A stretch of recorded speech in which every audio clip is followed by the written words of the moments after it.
Hello, everyone, and welcome. I am beyond excited. We have talked about this for years, which is getting the Star Wars CCG originally published for the first time in 1995 onto a video / on the table officially on the Covenant channel. So we're really excited. This is a game, if you missed last week's episode of the Covenant cast, we talked about this a little more, but it is a game that I got into a little bit when I was a very young kid as the game was kind of going away. And it really helped me become a mega Star Wars fan by being able to explore tons of new characters and lore in the universe that otherwise I never would have known about. Led to me getting into the books, which then led me to go really crazy about Star Wars. So as someone who loves tabletop games and loves Star Wars, this is one of the most classic and iconic games that I've played and home to some of my favorite memories in life in general. I think that's true. I think it's probably true for a lot of people watching, and thank you everybody for being here for the live stream. We are recording this live. We've got, looks like about a couple hundred people watching across all the channels, so thank you for being here. We're glad to have you. Which is amazing, because we're talking about a game that's been gone for 20 years. Well, I think this game was like the number 2 to Magic from essentially like 95 to 98 when Pokemon hit. And it's worth pointing out, so Magic came out I think in 93. This came out a couple years later. And I think it was a strong number 2 the whole time. Mm-hmm. It was very, very successful. And so for a lot of us, this was our first entrance into collectible games, card games, that whole world.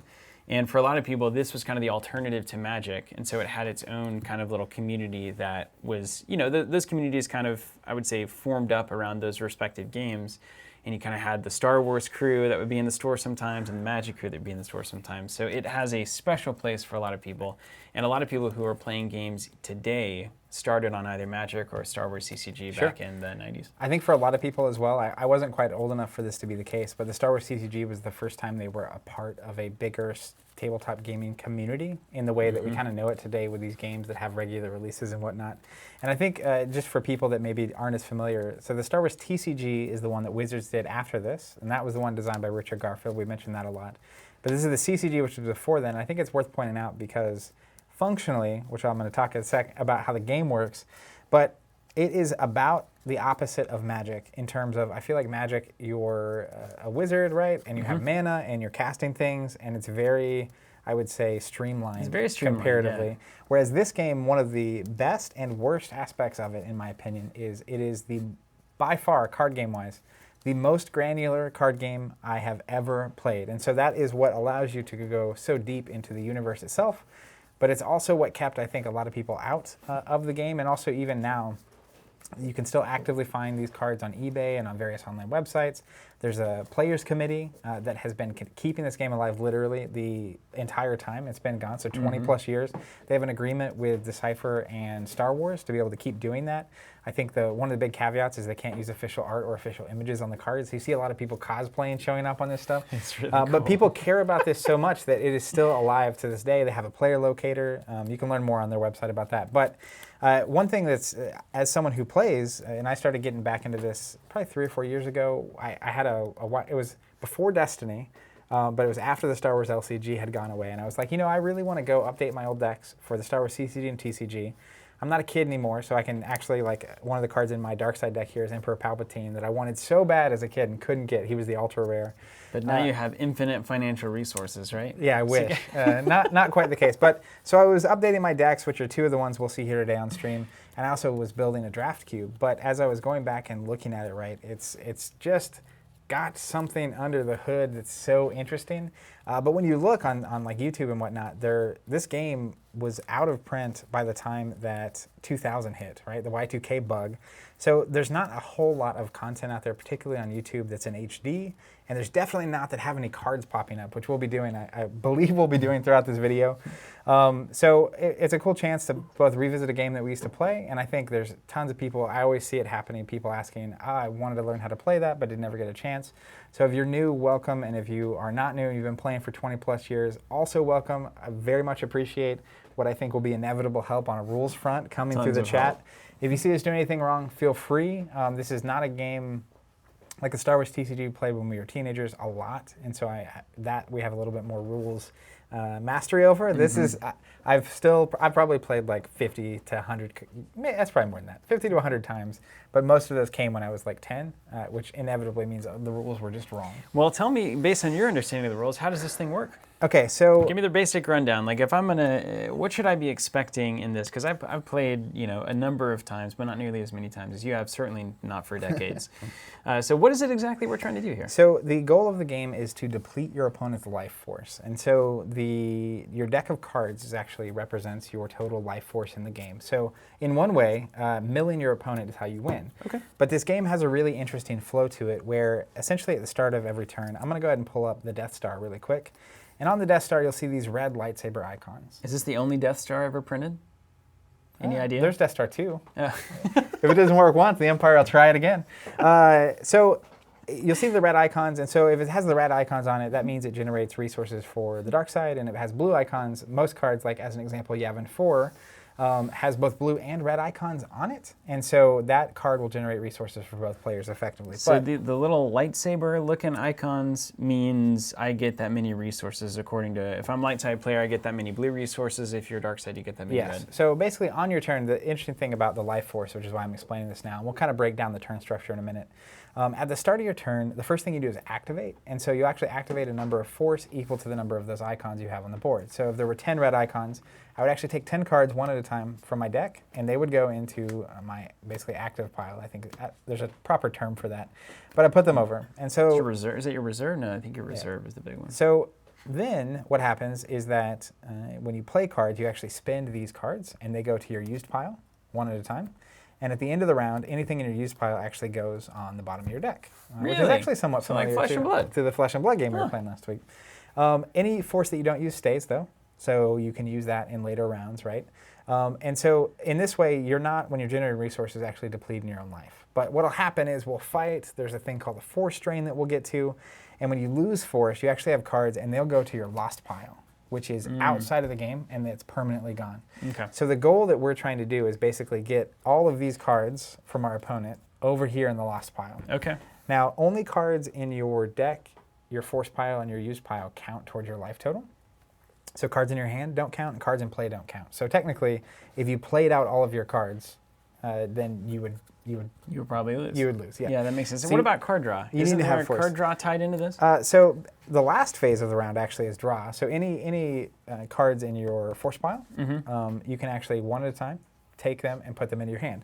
So if you activated 10 force, you could technically draw 10. But again, cards in your hand are basically depleted life. So you have to be careful on how many of those cards that you're drawing. Okay. And we'll get into the turn structure and battles and stuff. But effectively, we're trying to deplete our opponent's life force, and that's how we win the game. The other really unique thing about this game is that, as we saw Yavin 4 get pulled up earlier, Yavin 4, you'll notice a 4 on it. Yavin 4. There's more than one 4. There's lots of 4s here. Pretty clever. But that actually represents where in hyperspace this planet is located, right? So planets like Coruscant, which are a core planet, right? They're at 1. And then all the way to 13, which is the rendezvous point out in deep space. But each planet is located along the hyperspace route at a certain point. Did we play those planets? We play those planets. Okay. And we're also going to play capital ships and X-Wings and characters, and we're also going to play sites. So like you might get the Yavin 4, the throne room. You might get Yavin 4 docking the bay. Docking bay. Docking bays are a very special kind of location. And so we're going to be playing these locations and characters and whatnot, and that'll all kind of do its thing. But you have this board that's going to get built from 0 over here to up to 13. And our ships can actually go through hyperspace to travel from planet to planet. Our characters can travel from location to location. Our characters can go from a docking bay to a docking bay. There's all sorts of stuff that they can do. It's, like I said, it's very granular, so it's going to be full tilt in a minute. But we're basically going to maneuver around the galaxy and try to control various portions. And when you control like if I controlled the Yavin 4 as an example, as the dark side player, it's got 2 of the blue icons, right? So when there's a control step, it's the second phase. So it's activate, you activate your force. Then you control any location that you have ability at, which we'll get into in a minute, that you control, you can drain your opponent of how many icons are there. Does it also deny them those resources? No. Or, okay, so they always get the resources. Always produce. But the more resources they're getting from somewhere, they're penalized more for It's a losing little control of riskier, it. yeah. So like there's a lot of locations that, give you, like Yavin 4 is a great example, 2 resources and me only 1. And that's great, except for the fact that that 2 means that if I come and control Yavin 4, it's bad for you. I like that. That's a nice balance. So then the other way to lose force or to have stuff going to the lost pile is through fighting, which we'll get into in a bit. There's some steps there that we'll have to go through, not worth going into here. But that's the basics of the game. So we're going to fly around the galaxy. We're going to try to control parts of it. We're going to try to fight battles against our opponent. That's usually the biggest way. These decks have actually been designed to fight each other. So, okay, nice. So one of the kind of biggest complaints I think about this game, like another deck I have is a Jedi training deck. And so Luke's trying to complete the Jedi trials and become a Jedi. But oftentimes the game is so granular that it could feel like you're actually playing next to your opponent instead of against them. Mm-hmm. So you're maybe not quite playing the same type of deck, and so that does kind of make sense though, because a lot of Star Wars is happening not in response to other parts of Star Wars, right? Like there might be a war going on over here that Han Solo has no business in, and then somehow it matters. The training deck, as an example, is like 70% of the game. Luke's on Dagobah training. Yeah. With Yoda, right? Thrilling. That's what they're doing. And then he becomes, if you complete all the 6 tests, he becomes awesome. Like big, powerful Jedi Knight Luke. Rolls around. Then he runs around the galaxy just like smashing people. But like, it's cool and it's thematic and it's fun. But then like, eventually you do that enough and it's like, well, that's not exactly the... Because the big problem with that, right, is that there's not a deck that's like the anti-training deck. So you can't even thematically build like a... There's like Vader trying to cross Luke over, but like you have to wait for Luke to come at you. Interesting. So it's an interesting thing. So we're going to set up here and we're going to walk through the cards and we're going to take our time and lean back and enjoy this experience. I think this reminds me in a certain way of how I felt about the Legend of the Five Rings LCG, which is like, I don't really want to play this leaned forward. I want to take my time. I want to read. Like you'll see every card. I'm going to grab one as an example. Like Grand Moff Tarkin. You'll see under his name, he has a whole paragraph of flavor text. It says leader, governor of Outer Rim territories, commanded Death Star, helped disband Imperial Senate, defined doctrine of rule by fear, plotted to use Death Star against Emperor. And it's like, well, that's interesting. Yeah, I didn't know that. Yeah. But every card has that, so like it's worth just immersing yourself in this experience. So we're going to take it, and this is the point where someone new I'm playing, I normally apologize for everything that's about to happen, because there's a lot. It's a lot to follow, and I think one thing you'll notice too is cards reference cards that reference cards, and so to understand the first card, you kind of need to know what all's happening. So here we go. Without further ado, sit back, get your popcorn, and I'm so happy you are all here joining us. So the first thing is that players normally start with a starting location. So maybe I start with the Death Star or Yavin 4 or whatever. Alternatively, they can choose to start the game with what's called an objective. So my objective for the game is set your course for Alderaan. And here is what it reads. It says deploy Death Star and Alderaan system, and I'll read these cards in a second. So I'm just still reading set your course for Alderaan. And docking bay 327, which is, of course, the docking bay from the Death Star. Right. And so again, like I said, I've already referenced 3 cards before I even get to the second sentence of this card. Which is pretty amazing. Hope you got them in packs. Yeah, so I'm just going to read the rest of this card, and we'll get to the other cards in a second. So for the remainder of the game, Revolution is canceled. That's a card, by the way. Wow. And commence primary ignition may target only Alderaan, Yavin 4, Hoth, or a subjugated planet. I don't even know what subjugated planet means. I have never needed to know what it means. And then it says, while this side up, once during each of my deploy phases, I can take a card with the Death Star in the title into hand from my reserve deck and then reshuffle. I can't force drain at Alderaan, so normally when I would be able to drain you for force it here, I can't do that. Okay. At Death Star sites, which is anything that says Death Star in it, in the title, it's the location. At Death Star sites, my force drains and battle damage against me are canceled. So you can't force drain me at the Death Star. Can I drain you at the docking bay? And battle damage against me is canceled? I always miss that, apparently. Can you? That's a Death Star site, so you can't force drain me on the Death Star. So I can't do anything to you on the Death Star stuff. The only thing you can do is contest my control of it. So if you were here, I couldn't drain you for 1 as an example. Right on. So then the last line of text here is flip this card over if Alderaan is blown away. So one of the cards in my deck is commence primary ignition, and so that lets me actually fire with the Death Star. And if I fire at Alderaan and blow it up, I'll get a flip, and then I'll get to the other side of this objective, which we won't even cover at this point. So impressive. Most impressive. I'm scared. So running down, you should be, the cards that this let me put into play. So the first card is the Death Star, which is basically my starting location. It produces 3 force for me each round. It's also at location X, which if I read it, X equals the parsec of current position. So it actually is going to start at 0, whereas like Alderaan is at 2 as an example. Deploys only at parsec 0. Hyperspeed is 1, so hyperspeed is how far it can move along those numbers. Along the hyperspace track, right? It says immune to revolution. If this is your starting location, light side goes first in the game.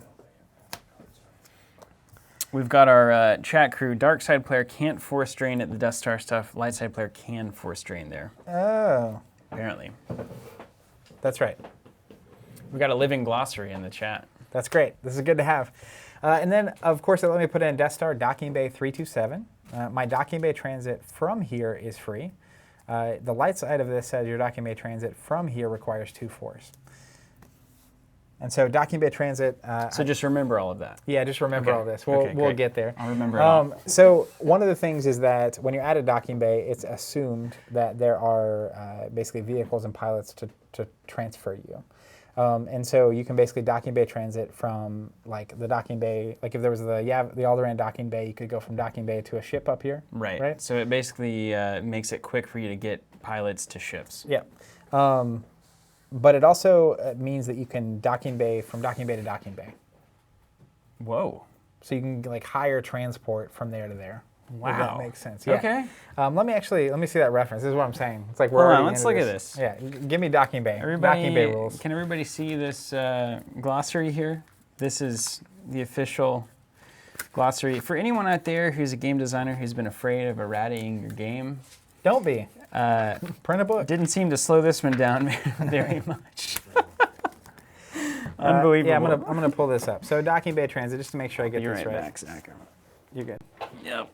Read the people the docking bay. Yeah, I just gotta find it.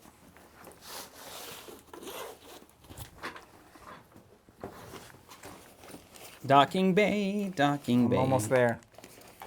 Don't sleep on. During your move phase, as a regular move, you may relocate any or all of your characters and vehicles as a group from one docking bay to another docking bay by the symbolic use of starships for hire for an expenditure of force as listed on the docking bay card.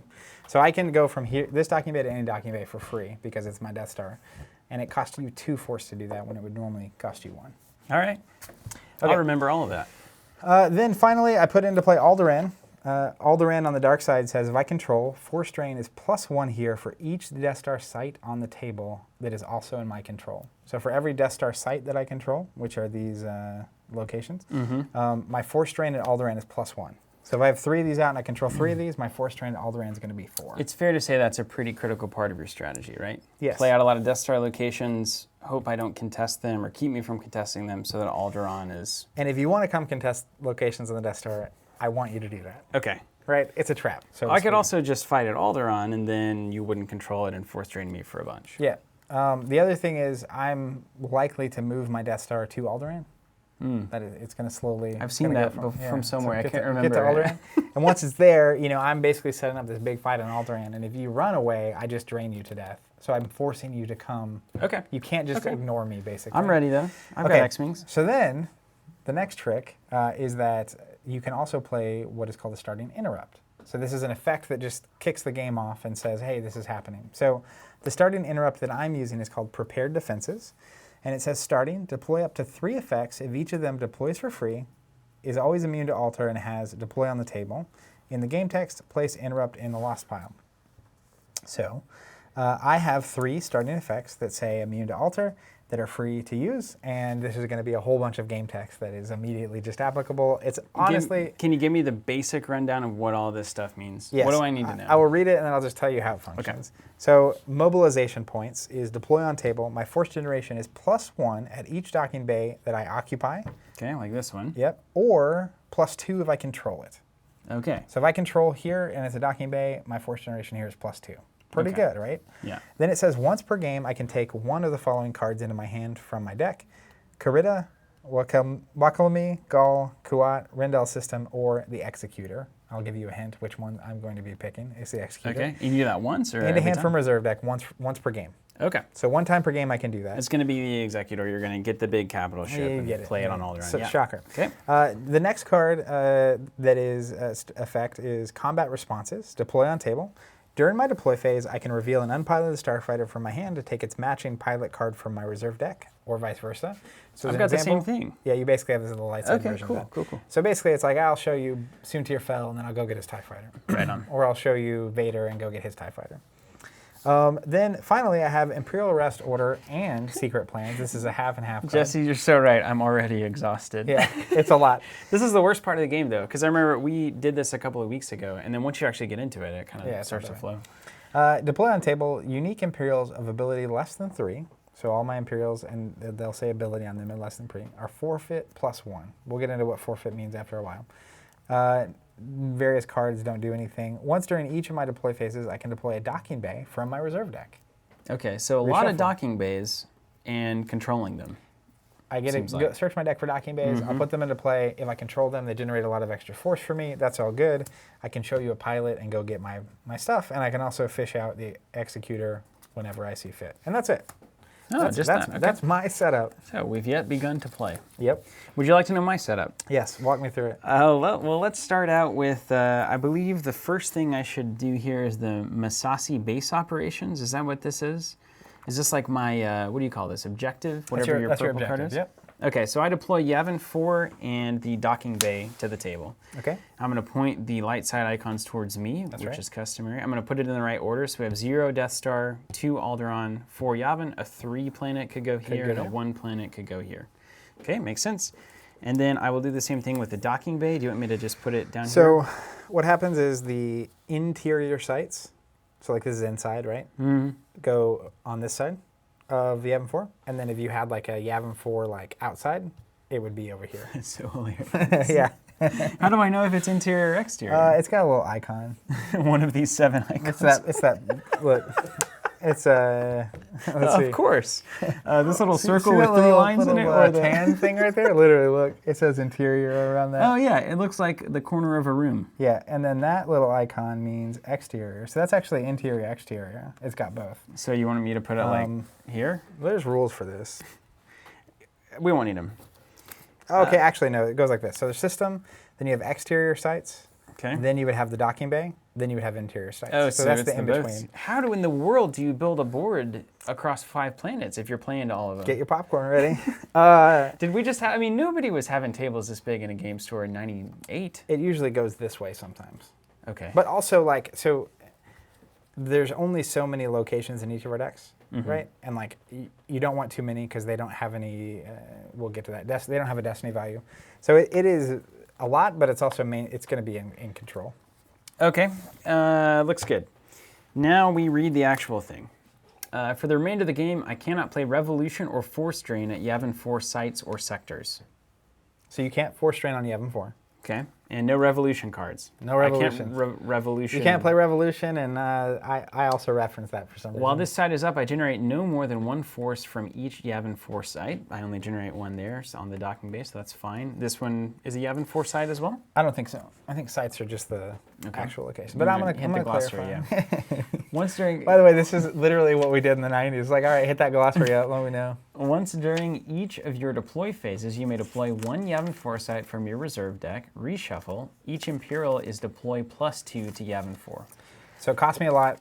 When you deploy something, you have to have presence there, which means you have force icons. Okay. So as an example, the Death Star doesn't have any light side icons. You can't play anything to the Death Star. Right. You could play to the docking bay, though. Because I've got 1 force icon on there. Yeah. Yep. Now, you would have to have 3 force icons on something to deploy to Yavin 4. It's +2 deploy. It just costs me 2 extra resources. Oh. So I can still deploy here. It's just going to be real expensive. Okay, really annoying.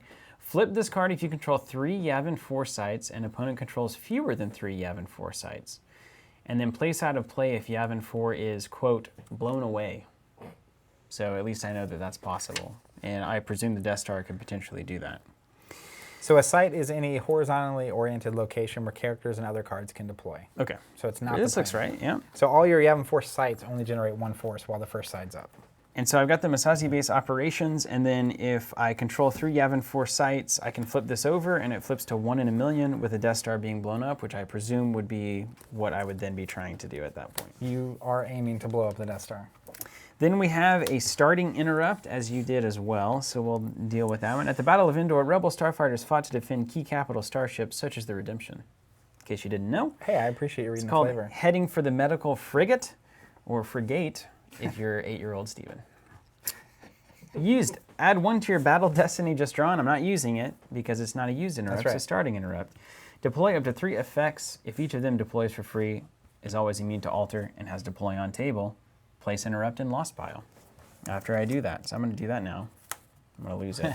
Did you? Yeah, I made a mistake. That's not immune to alter, but it's fine. No, we're gonna use it. Okay, so let's start with the S foils. Look. No, wait. Lock S foils in attack position. Look, S foils. S foils in attack position. Effect. Deploy on the table. How do I know this is free? Where's the resource cost and all this stuff? It would say to pay for it. It has to tell me in the text to pay for something? No, effects do. Okay. But what's this for? That's the destiny value. So when we're drawing destiny, you'll flip, and that'll add. It's the randomizer in the game. Okay. Which is also that's what Skytier's using. Flip a card, add the variable. It's weird you see these concepts showing up in these new games. That's why we were talking about it on the podcast last week. Once during each of your control phases, may use 1 force, until the beginning of your next turn, each of your X-Wings and B-Wings is power +2 and hyperspeed 0, and adds 1 to each weapon destiny. So they can't move, but they're stronger. So I'm getting ready for a fight. They can't move, and their weapons get good. I'm deploying the S-foils. Yep, you got it. Okay, seems good. And it's immune to alter if red leader's on the table. So that one might be illegal too, I don't know. Squadron assignments. Rebel Starfighter squadrons take great pride in their proficiency and dedication. Good to know. During your deploy phase, you may reveal 1 unpiloted starfighter and take its pilot character from the reserve deck. Same with you, so show you a starship, get its pilot. Crash Site Memorial. I can place lost vehicles there and then deploy from there instead of from my hand. So I can swap a card and then I can play it potentially. Yeah. So I can keep recycling X-Wings. Also, one of the best parts of a game that's been gone for 20 years, you can do whatever you want. Okay, I think I've done it. This is going to go to my lost pile. Can I just put it out of sight, out of mind here? Yeah, you definitely can. I just have my 3 effects here stacked up so I can just see the text. But and then, yeah, I'm going to do that for sure as well. Okay, so don't forget any of this text. We definitely will, but hopefully the audience reminds us that those are things that are happening. Okay, done. Now what? Okay, so now that we've set up the table, so to speak, the first thing we're going to do is we're going to draw 8 cards off the top of our deck. Oh my gosh, we're about to play this thing. It's like going up on the roller coaster, and you know that, oh my goodness. Yes, but see, Spider Guy's right too. You put 2 illegal things in here. Yep, 2 for 2. Well, I should win then, shouldn't I? Well, I would hope so. And now I look at these and I'm supposed to draw some kind of conclusion. You guys wouldn't believe what it looks like to stare at cards with this much text. I just have Actually, a vast majority of people watching probably would. They know exactly what it is, yeah. I'm not going to take a mulligan because I don't know what I'm doing. Yeah, me neither. Oh, come on. All right, cool. We got them. We got the cards here. So you ready to play? So here's something I don't know, which is the Death Star wasn't technically my starting location, so I don't know if it forcing you to go first is actually active anymore. Do you just want me to go? Why don't you go? I'm going to let you go first because I feel like that's just fair. Okay, so I'm going to walk you through your first turn. Oh, there's no mulligans. Yeah, there's no. You're stuck with this card. Okay. So I'm going to walk you through your first turn. Okay, walk me. So I'm just going to read this to you. So the first thing you're going to do is activate force equal to the blue lightsaber icons that are on the table. Dark side always goes first. Yeah, except for You got the Death Star? the Death Star. If this is your starting location, light side goes first. Oh, right on. Okay. Technically, the objective, it's not my starting location, so I don't know if it cancels that or not. But we're going to pretend like it did. Okay. Again, 20 years. Game's been gone 20 years. We can do what we want. First phase is activate. You may activate force from your reserve deck to your force pile. So literally, you've got 2, 3, 4, 5. Spider Guy says it's definitely Dark Side goes first. All right, I'll go first. You want me to go first? I'll go first. I'd say we got the living glossary. We may as well use it. We'll play a clean game. Death Star's got 3. This is going to make it 4. 0 from Alderaan. 5 from the docking bay. 6 for Yavin. So I take 6. So 6 little red lightsaber icons across locations. And that means you get to have 6 cards that you now will either save as resources and or turn them into cards later in the game. Yep. Okay. Also, when you're generating force, you generate 1 extra force for yourself. Like the force that you were literally emanating. Me? Yeah, as a person. You get 1 plus the number that are out here. Okay. I'm just trying to make sure that I'm not missing anything. So you can never get fully locked out.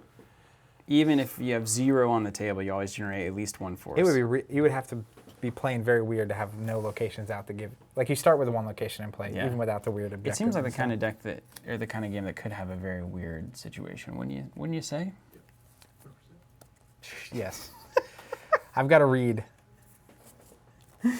I'm reading. Okay. Tell me the general, how do you decide what to do in a turn in this game? Why would you play things where? What are you looking to do here? So basically what I'm looking at is, essentially I'm wanting to build to get more resources into play, first and foremost. Second thing I'm looking to do is start getting characters in play to control locations to make you either lose force or have to answer it. Okay. But I have to be careful because if I put a character down, you can fight that character. Right. So if I put a really weak admiral in the docking bay over here, and then you drop like a Luke Skywalker with a lightsaber, it's like Luke could come in and just whoom. Yeah. And if he knocks me off the table, I could lose a bunch of force. So it's a little bit of push and pull. It's activate, which I've done. Control. So if I controlled any locations, this is where I would drain you for force. So if I controlled this docking bay as an example, I could drain you for 1. And control is you have something there and I don't? Yep. Okay. I have ability there. So if you look at a character, like, go ahead and pull up Admiral Mahdi, who's in my hand. And if you look, he's got ability 3 in the middle. Uh-huh. So you have to have one ability in a location to control it. You also have to have an ability there to fight. Okay. Your opponent also has to have ability there for you to fight. So like droids don't have ability. Neither do these X-Wings. Right. They have maneuver instead of ability. Yeah, but Okay. you'll look, the X-Wing doesn't have a pilot, so it actually can't do anything until it has a pilot, which we'll get to in a second. Okay. So the control phase happens, deploy phase happens. Now I have my special ability, whichever one it is. There it is. During my deploy phase, I can, nope, that's not it. This is amazing. Where is it at? Oh, it's this one. So set your course for Alderaan. Says, once during each of my deploy phases, I can take a card with Death Star and title into hand from reserve deck. So I'm going to look at my reserve deck. I'm going to take a card that has Death Star in the title. You know what's funny is I'm watching this play out, and it's like, I feel like every interview I've had with like a game designer over the past 8 years is saying do everything that this game is not doing. Like limit the amount of time people are searching through their deck, limit the amount of reshuffles, limit the non-interactivity, make it streamlined, quick to bring to the table, rule sheet on a single page. This is the opposite. It's the total opposite. Yeah. So I'm going to put Death Star War Room in my hand because it has the word Death Star in the title. So I'm going to shuffle this back.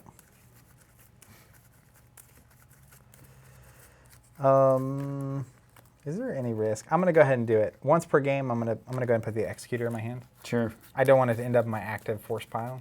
It needs to be in my hand. Oh, right. That's a big hazard. Yeah. I bet you could just get hosed on that. I mean, you could run multiple, and like I could use this force. Like if I searched and it's not there, my bad. Yeah, right. Yeah. Okay. So then deploy phase. So like I'm going to deploy a location. I'm going to deploy that Death Star War Room, and so I'm just going to put it here. You do one a turn? You can deploy any number As many as you want. Yeah, and those don't cost anything to deploy. But the Death Star War Room on the dark side says, if I control the leader here, all Rebel troopers and Y-Wings on the table are forfeit -1. Okay. So as an example, I'm going to do a couple things. How about we kick this off? I'm going to... Wait, we're just now kicking this off? I'm going to deploy Admiral Mahdi. So if you look on Admiral Mahdi's card, he has this 3 in the white box. That's his cost. Okay, there we go. I like how excited you are. So that's going to cost me 3. So I'll literally take force from my force pile, and I'll move it to my used pile one at a time, and I'll pay 3 for Mahdi. And I now control that with a leader because you're not there. So technically your Rebel troopers and Y-Wings are forfeit -1 if you have any of this in your deck. Okay. And I can't deploy there because there's not a blue lightsaber, but I could deploy here and then walk over here. Yes, but movement is a phase after the attack phase. So you can deploy and then attack, but then you move. So you can't move and then attack on the same turn. So I'd clearly broadcast my intentions. That's right. Yeah, which may So be then okay. I'm going to play Captain Linux. He costs 3, and he adds 2 to the power of any starship he pilots. He's on a Death Star, so that doesn't count. When he's on a Star Destroyer, it can use a tractor beam once each turn during the control phase. So that's just going to go here in the, whatever you call it. So this is where I could scream in here and try to axe the cap. You could definitely put someone there. But like I'm controlling this here. Actually, it would cost me more. That's fine. I'm going to leave it like that. So then that's my deploy phase. Okay, deployed. Now we're going to go to the battle phase. I don't have anything to fight, so I'm not going to battle. Then I'm going to go to the move phase. I'm actually going to use a force to move the Death Star. And the Death Star is going to go from 0 to 1. Does it always cost a force to move? Movement in general costs 1. There's a handful of free moves. Like you could move if, like I had 2 Star Destroyers here. They can basically disembark. They can go from Star Destroyer to Star Destroyer. They'd be moved around. Like pilots can? Yeah. Okay, right on. And then like you could, like moving location to location is going to cost me. And the generic is they have a land speed of 1. So like they can move 1 location at a time unless you're in like a speeder that has like land speed 3, and then you could hop locations basically. Okay. But the Death Star is now at site 1. So it was at 0, and then it moved to site 1, and it takes all of its stuff with it. So then it could move to site 2, 3, 4, 5. Okay. And with the Death Star particularly, when you go to a hyperspace number that a planet's at, you decide whether the Death Star is in deep space, which is separate, like almost a separate location, or if it's orbiting that planet. I'm going to choose orbiting. Right on. Okay.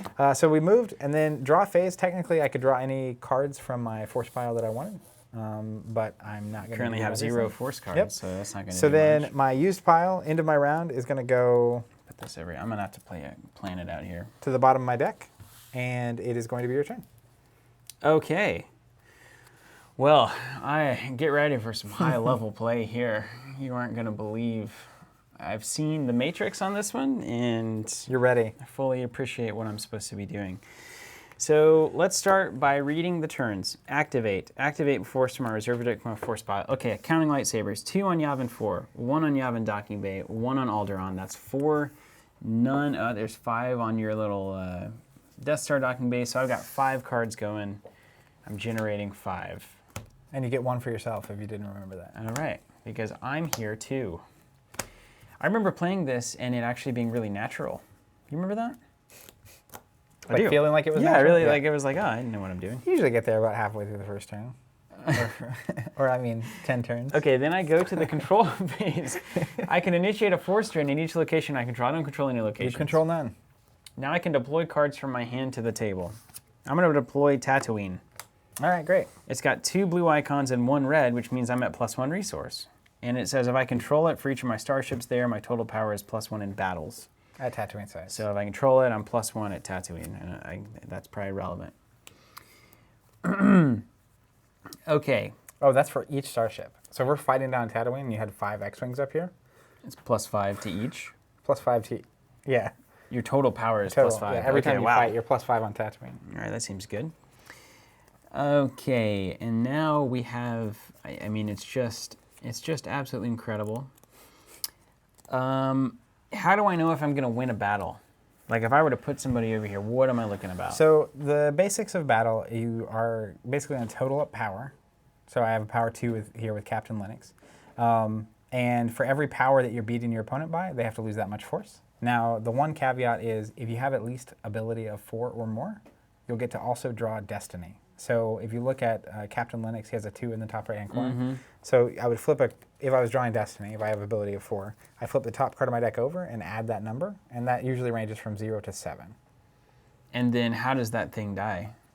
So when we fight, if let's say you beat me by 5, you'll look, on Captain Linux particularly, he's got the 3 in the white box, he's got the 5 in the black box. So if he gets lost, if he goes to the lost pile from the table, he can satisfy 5 worth of loss. So if you beat me by 5, I get rid of him, we're even. Or you have to get rid of 5 sacrificey things. Yeah, so if I lose by 5 and I don't get rid of him, I can do cards from hand go to the lost pile, cards on the top of my deck go to the lost pile, cards on the top of my force pile go to the lost pile. Now the other thing is characters can get hit by weapons, which can also get rid of them. Vehicles can too.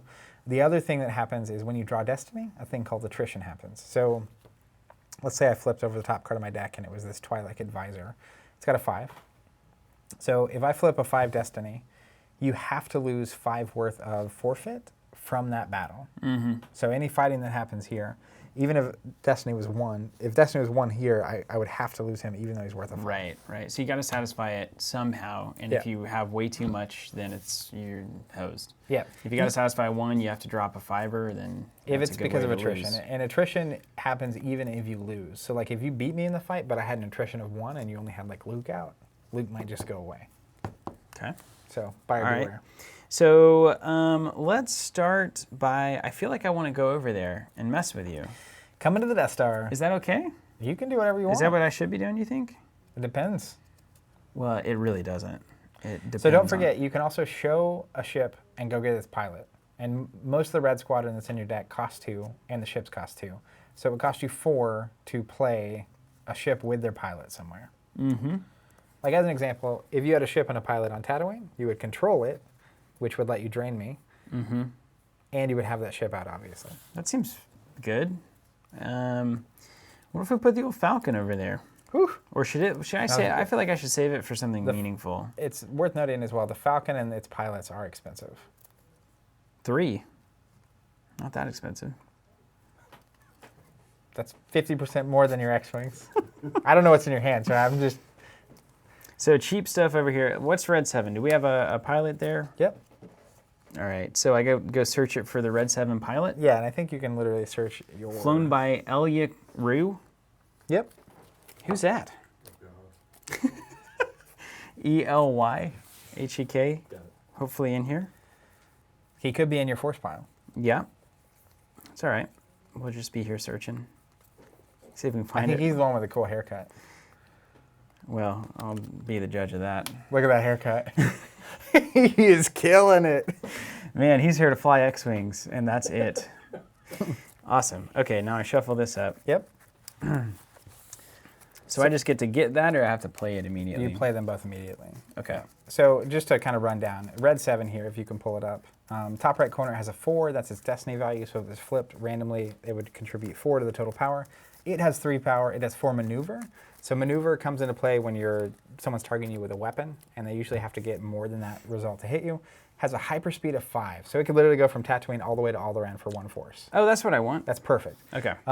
You also see it's got the white box that's a 2 cost, and it's got the 4 forfeit value. So if you lost a battle, it could satisfy 4 worth.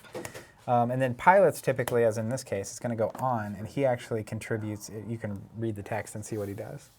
Okay. So we're going to deploy this to Tatooine simultaneously, Red 7 and Elia Crew. I mean, see, this is a good example of why this game has so much to offer. Yeah, like read me that box. Piloted Red 7 at the Battle of Yavin, part of the Griffin Flight Wing, a rebel squadron set to fight the Imperial subjugation of Raltier. It's like, I didn't know that from watching the movies. So And Raltier is a location that you can play in the game. I'm on Tatooine. I'm adding 2 power to anything I'm piloting. When piloting Red 7, adds 1 destiny to total power only. When at Raltier, adds 1 to each of your force drains there. So I really want to find Raltier. Okay. That's Red 8. Everyone's saying it's Red 7. Oh, wait, maybe we just pulled up the wrong one. Okay, okay, no worries. We're working on it. Yeah. You're telling me there's like 10 versions of Red X cards? Maybe, and you maybe gotta not figure the out the right best one? choice for the stream. Hold on a second. When piloting during battle, adds 1 destiny to total power only. Oh, okay, so you flip the top card as a destiny, but it doesn't add to attrition. So it's literally just saying, because he's on this ship when he's in a battle, you'll get an extra card flip, but that card flip won't contribute to attrition. It will just contribute to your total, Okay. which is really, that's so good. Easy. Okay. And then I could play anything else that costs 2. Or you can save it, or you can draw. Or I could save it. And I feel like I can't play anything that costs 2 except for another ship, and I feel like I should wait and get the pilot for this ship because that's what my deck is trying to do. All right, are we still playing? We're still good? Yeah, we're good. Battle and no battle. Movement. I can move cards from location to location. I'm going to stay on Tatooine. Yep. And then draw. I can draw these 2 cards that I didn't spend, or I can leave them here. Yep, or you can draw one of them. Or you can just hang out. What do you guys think? Draw 1, leave 1? If you have cards worth playing in your hand, I've got I'd plenty of just leave cards. them. Let's leave it. Okay, so then your use pile is going to go into your deck. This one. Yep. And technically, if you were really good, You would organize it. you would start understanding. Like, you didn't see what you're using there, so you don't know. But, like, I like to play blind like that. It psychs my opponents out. He's so good he doesn't need to look at it. Okay. Over to you. All right, over to you, Kent. All right, so this is one of the interesting parts of the game, right? Is that basically as you play locations, you're also revving me up. Even though Tatooine, as an example, is a 2 for you and 1 for me, I'm the first person that gets a benefit from that. Yeah, okay. Which is a nice little curve. So we're looking, I've got 2, 3, 4, 5, 6, 7, 8, 9, plus 1 for me, so we're at 10. This is definitely a game you can sink your teeth into. As you said on the podcast, it's like Torchbearer. It's like... There's a lot here. And the people that get really comfortable with this game love it, right? And I get it. Like, even the starting setup, it's like, okay, I can show you a pilot and go get a thing. I can search for a card. Like, you start understanding it, you start having to look at the cards less, and all of a sudden it's this, like, immaculate, super nuanced game in front of you. Mm-hmm. All right, so I've got 10 resources. Nathaniel Brooks saying on YouTube, it's like I'm in high school again. Correct. That's exactly it. It's like we're in middle school again. I'm going to use Set Your Course for Alderaan to go get a card. School. Yeah, that's where it was. To go get a card with a Death Star in the title. Hopefully I have one. The Reds are correct. Reds are correct. Yes. All right, good. Stream Sounds on. Good. All right, I'm going to go get the Death Star Detention Block Corridor out of my hand. It adds 1 to each of my weapon destiny draws here, so don't fight me there. Also, if you control this, your force drain is +1 here. So do fight you there. That's a good place for you to control, but it's not great for, if I show up with a weapon there, it could get bad. Everything's fine. Everything's fine. Okay. So this, oh my gosh, okay, okay. You're looking at effects that you could start with? Well, Leia has this ability twice per game. You can put the top card of the lost pile on top of the reserve deck to cancel a force drain. So you cancel a force drain and you get a card back from your lost pile. Yeah, and I can do it with this one. The one I started the game with, it goes to my lost pile. Oh, nice. So I could put that right on top of it, wouldn't it? Also, you guys don't really fully appreciate these sleeves are awful. Something else that has not been replaced since 1995 is this. The penny sleeves on the like decks that don't technically shuffle into the deck because I play them out every turn. I asked Zach earlier why he sleeved his cards in a trash bag. I thought that was funny, so I repeated it here. All right, I played the detention center on the Death Star, so now we have a docking bay, a war room, and a detention center. Does the docking bay go on the inside like this, or is this this is interior? The docking bay goes here. Technically, the Death Star isn't going to have any outside locations because it's in the Death Star. But if there were outdoor locations, they would go here. Right. This would be the in between. Okay, yeah, but I got you. Obviously, it's special. So now you got to play cards. Yep. Okay. And I can't drain you at the Death Star. That's one of the special rules. So technically, he's just hanging out there. Let's put some pressure on. So my docking bay transit from here is free. Yeah. So I'm going to go from here to this docking bay. You go to any docking bay to docking bay. That's what. Yeah. You just pay for a ride. Call up Han Solo. Because it's my Death Star, I don't have to. Like I literally get in the shuttle and it takes me here and drops me off. Okay. Well, can't I intercept you? I mean, you can play cards there. Where's my intelligence? And so that's a move, by the way. I'm not playing anything. I'm literally playing 0 cards.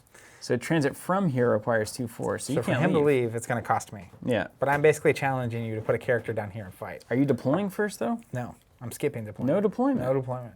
What? I want resources and I want cards. Oh, because you're playing the Executor. You're trying to build out to the Executor. That's right. It costs 15. So I've got 10 here in my stack, so I'm going to draw a card. So you're just going to keep drawing draw a until you card. see what you maybe want to see, yeah? That's right. Draw a card. Draw a card. Draw a card. Then I will pass. You're like, what is happening here? Okay. This is fine. This is ample. Here, we need to get this. Are you moving the Death Star to Alderaan yet? I'm going to at least move it close so we can get more of this. It is not at Alderaan yet, but it's going to get there. That's it. That's in, okay. Yeah. Help us. Goodness gracious. Yeah. I don't know how did the culture of small plastic tables ever accommodate this game. I played, I think, at Top Deck in Tulsa. I think I played this game there. I have no idea. How did anybody play this in a tournament? We just made it happen. Have you done everything you're doing? Yeah, I'm good. Okay, you did. You did the draw thing. Yep. Okay, now I go to me. Also, part of it Activate. is resources that you leave are technically resources you could spend on your opponent's turn. Oh, There are like cards that interrupts would and allow you things. to do that. Yeah. Don't have any of those. All right, let's count up the blue lightsabers. 1, 2, 3, 4, 5, 6, 7. No effects that make this matter. Your deploy +2 to Yavin 4, does that matter for this? You're not deploying there, I'm you're not moving deploying. there. Yep. And I can deploy 1 Yavin 4 from my reserve deck, reshuffle, each Imperialist deploy +2. Okay, so I should be doing that. And then I'm trying to control 3 of them. Okay, and then my X-Men Oh, can yeah, get good. yeah. And that thing and You that should thing. have grabbed one. Let's do that. And then you should grab one this turn. Okay. So I'm going to do 2 and play them out there. Would that have changed your plan? Probably. I can just do it next. It's fine.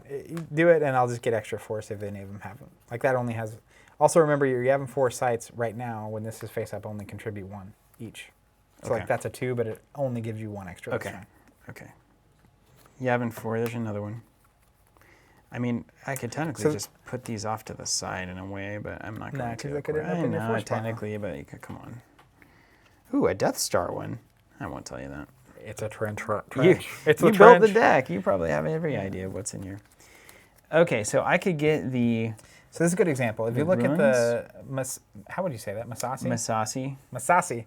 If you get the Masasi ruins, it's an outdoor location only. So it would technically go here. Mm-hmm. And then any indoor locations like the war room would go on this side. Mm-hmm. And this is an outdoor location, so it would also come, and you could literally play it here or here, your call.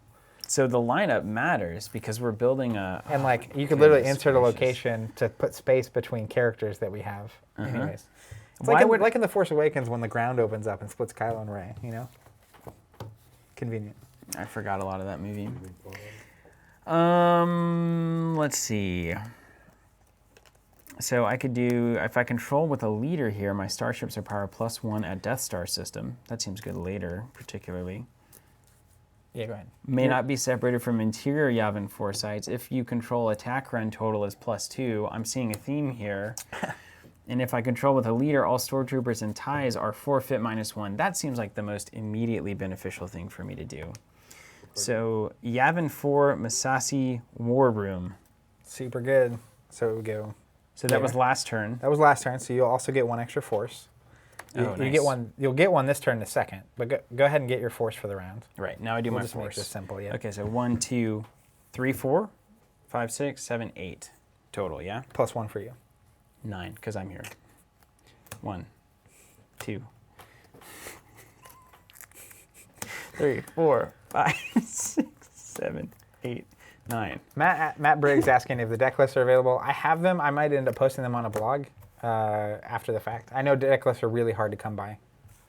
Okay, so I have now activated. Now we control. Yes, So I may initiate a force in each location I control. I'm controlling Tatooine because you don't have anything there. that's right. And it's got the 1 dark side force icon. So I have to lose a force, which either comes from the top of my deck, the top of my force pile, or from my hand. Okay, so So cards got to go from I'm going to choose somewhere, this yeah. card, and I'm going to get rid of it permanently.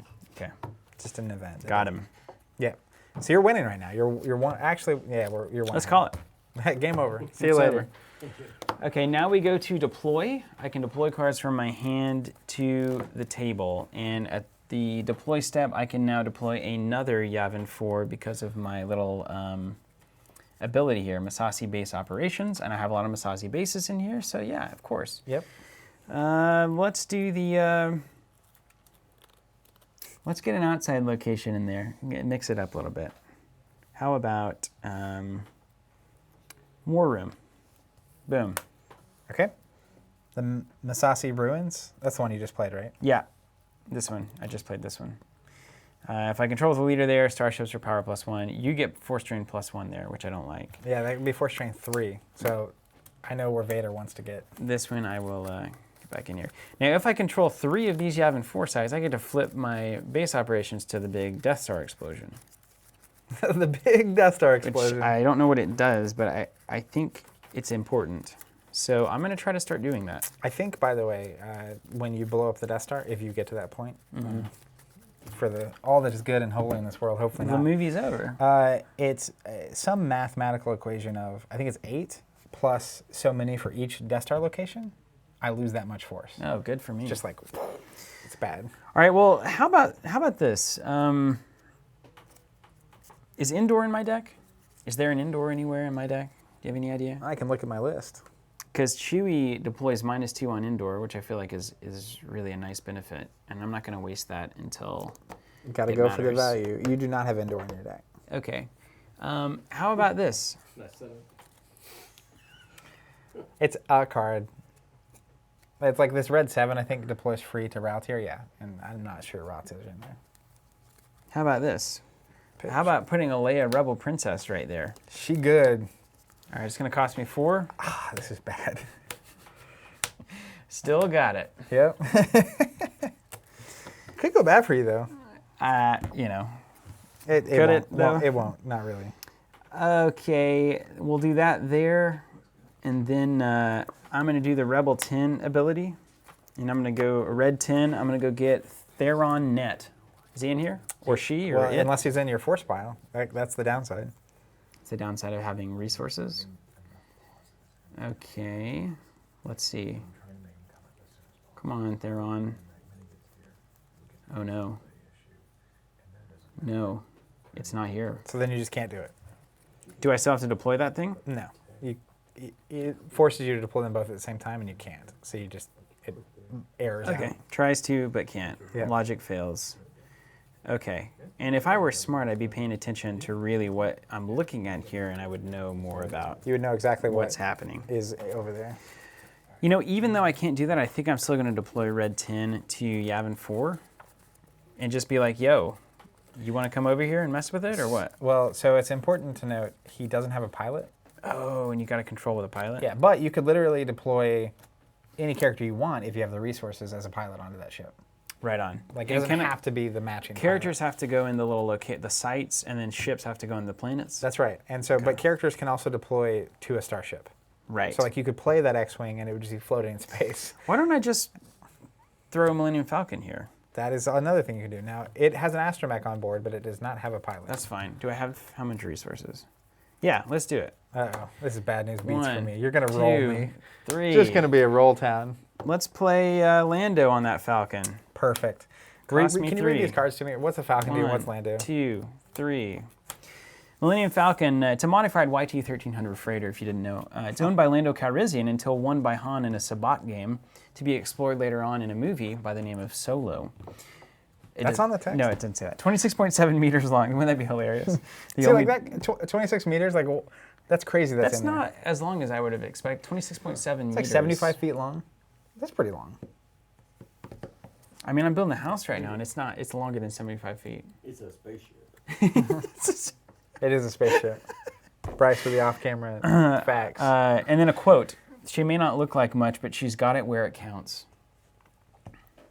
Power is 3, maneuvers 4, hyperspeed is 6, so it can also jet around the galaxy without worrying about things. I can add 2 pilots and 2 passengers. I'm immune to attrition less than 5 if Han, Chewie, or Lando is piloting, and it has ship docking capability. So I can put ships on this and move them around, right? Ship docking capability. I can dock a ship here, and then if I can move here, and then the ships. Yeah, I think that's right. Or it's the other way around. It can dock onto, Oh, other ships. Other ships. So it could land on like a Death Star. or it could Like it land on did like a capital once. ship or whatever. Yeah, there's actually a landing claw card that is like super famous The and claw. popular.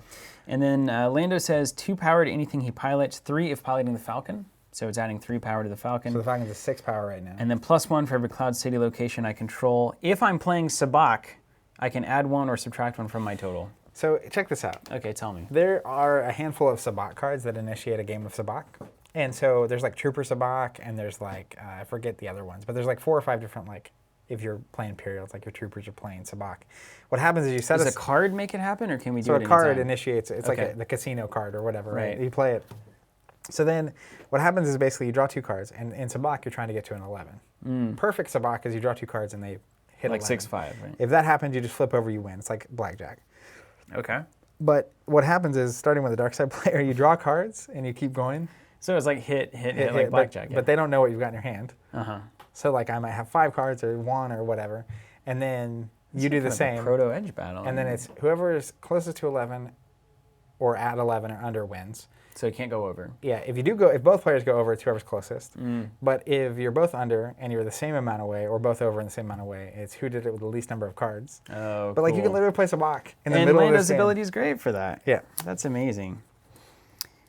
Okay, Peter Hansen, thank you. We've got ship docking. Also, Spidey Guy is killing it on Twitch. Thank you for all of the rules help. Yeah, this is great. Okay, I've got one resource left. So ship docking lets you transfer characters between the Falcon and other starships at the same location for a force. Okay, no big deal. Okay, I've deployed things. Now I can battle. I want to battle here. Yes, I you can do. initiate a battle Cost at you a each force. location. Both. Oh, I've got one waiting here. There's a weapons segment, a power segment, and a damage segment. Yep. So Okay, one power. I'm initiating a battle. That's right. Let's see what happens. Leia should be able to take on Captain Linux. You're Right? going to destroy me. This is a really good example, though. I think it's a nice little fight that we have going on here. So basically, the first thing we'll do is the weapon segment. Neither of us have weapons, so that doesn't happen, right? Okay. And then you said the second segment was, you were just reading it. Yeah, then we have the power segment. Okay, so now we're totally in power. What's the third segment? for reference? Damage. Okay, great. Perfect. So my power is a 2 on Captain Linux. And on Leia, you have a power of 3, right? Mm-hmm. And then either side that has a total ability in the fight of 4 or greater, so I only have 2, you have 4, gets to draw Destiny. So you flip over the top card of your deck. Okay. And I'm just reading this too. Unless opponent's non-alien character present. I'm not an alien. Okay, so that's true. Yes. So statement is not true. Opponent's total ability at same side equals 0. So So if- because you have a non-alien, you're Yeah. normal. But if I had like only aliens and droids, my ability is 0. I don't get to draw Destiny. Oh, is this because this is Jabba? Yeah. Leia? That's It's- so funny. She's really good against Jabba, obviously. Immune to attrition less than 5 if with Luke, Han, or Jabba. And none of that's true, so Yeah. here we are. But you get to flip the top card of your deck over. So ability is 4, and I'm going to add a 6. Great. Okay, so now your total is 9. 6 plus your 3, so you're at 9 to my 2. So I lose by 7, and I have to satisfy 7 loss worth. So the first thing I'm going to do is a few things. We'll go to the damage segment now, right? So you have a 6 here. So I have to lose 6 from the battle, if I Okay. can. Okay. So okay, that makes sense. So this Destiny card is like the gold standard of. Yeah. So like if I were at 4, and I was able to draw Destiny and it was a 1, Yeah. you would have to lose at least 1 from the battle, because Leia is the only thing in play. Right. She would go away, even though she forfeits for 7. So ability 4 is where the money is. That is what you need to have. Yeah. But that's why, like, so if you look, Lando has an ability of 3. These pilot, anyways, you see. So I lose by 7. I'm going to forfeit Captain Linux, and he's going to forfeit for 5. Right on. So he cancels 5 of that damage, And that satisfies the the attrition. attrition. Then I still have to lose 2 more. And again, the loss can come from deck, force pile, or hand. So I'm going to choose cards from hand. I foresaw this, so I wanted to make sure I got to choose what was leaving my hand. There's 1. Actually, wait. What's that thing do? And then, oh, this is cool. Oh, look. Here's what I'm going to do. This is beautiful. I almost just discarded this card instead. You ready for this? We're going to play the first interrupt of the game. It's called Ghk, Ghhk, Lost Interrupt. If I just forfeited all the cards that participated in a battle, which I did, You did, yeah. cancel all remaining battle damage. Oh, so So- you trade 1 for 2. Yeah. Or 2 for 1, rather. Now, if you beat me by 15, that would literally cancel, and I would just have to discard that card, which would be great. Lincoln, I'm gonna satisfy you. I'm gonna read this and then I'm gonna do it correctly. Okay, my used pile should be horizontal and directly above my reserve deck. What's my used pile? So Is that the lost is pile? That you just played. Is that lost? This is used. This is lost because This was your battle destiny. So it Yeah. should be horizontal in here, Okay. and then your force pile, I think, is next to it. Okay. Yeah. Okay, done. And then the lost pile is over here. Those cards are never coming back. Yeah, let me spread these down. When do things go into the lost pile over the used pile? So lost is like the cards I just lost from that battle. Mm-hmm. When I get force drained, they get lost. That's how they go actually away from the game. Okay. That's what you're trying to do, is get my cards. What happens? lost. Do used cards eventually get shuffled back in? The used cards go to the bottom of your deck. It's the same thing when you use your force. Oh, right on. Yeah. And I actually think when you use cards from the force, you get to flip them over to see what they are. So all of these that I used would go to the used pile. Yes. Okay. And they're all in a stack. Right And then your on. lost pile is a certain stack. Now, There's there on net. the other thing is, and this is someone mentioned this earlier, so you have the ability to search for the Yavin 4 location from your deck Yes. at this point. So actually, if you do that, you could see which pilots are still in your deck to go get with the matching ability. Mm-hmm. So, I see. Yeah. Yeah. That makes sense. It all makes sense. all right, well, Perfectly. you're doing great here. Yeah, I'm just playing the characters that I know. Okay, we battled. That's the only battle that can be initiated because there's nothing opposite me. So then move, I can move cards from location to location. Nice. And she will say leader rather than like force sensitive. She'll say leader. Yeah, so like She's Marty leader. in his flavor box has a little leader up there. Okay. It's in the flavor box. No way. That's so crazy. Ton says used pile should be face down. Lost piles face up. So apparently it gets used like that. There you go. And then that just goes right to the bottom of your deck. Okay. Yeah. Okay. That does make sense. I got to figure out where my. Okay. I did it the way I normally do it. Now I can move. So, you know, what would I? I mean, should I? I think you're exactly where you need to be. Okay. I could like move Leia over here so you can't docking bay in, but that would take you another turn. If I move, I can't attack though. So Leia's kind of fine. You can always run away basically. So she's guarding the Yavin 4 docking bay. That makes sense. She would hang out there. Yeah. All right. No moves. And then I'm going to draw. I have nothing in my force pile, so I can't draw. Where does my force pile go? Destiny draw goes on top of use pile. Yeah. Where does it? Tell me where my force pile goes. Live stream. Thank you. And then I will pass my turn. Okay. Done. So I now have 1, 2, 3, 4, 5, 6, 7, 8, 9, 10. Plus me is 11. You get one for you. You always get one for you. And let me count my resources here. Give me a go 1. Take its matching. Oh, you can do the opposite too. Amazing. Yeah. Okay, so you can show the pilot to get the ship. All right, and then I'm going to, I don't control anything that I can drain you at, and then I'm going to go to the deploy phase. I'm going to look through my deck and see if I have any Death Star cards left. I don't think I do, but there are so many I big see cards how here. this. Yeah, I'm going to shuffle. I see how this goes.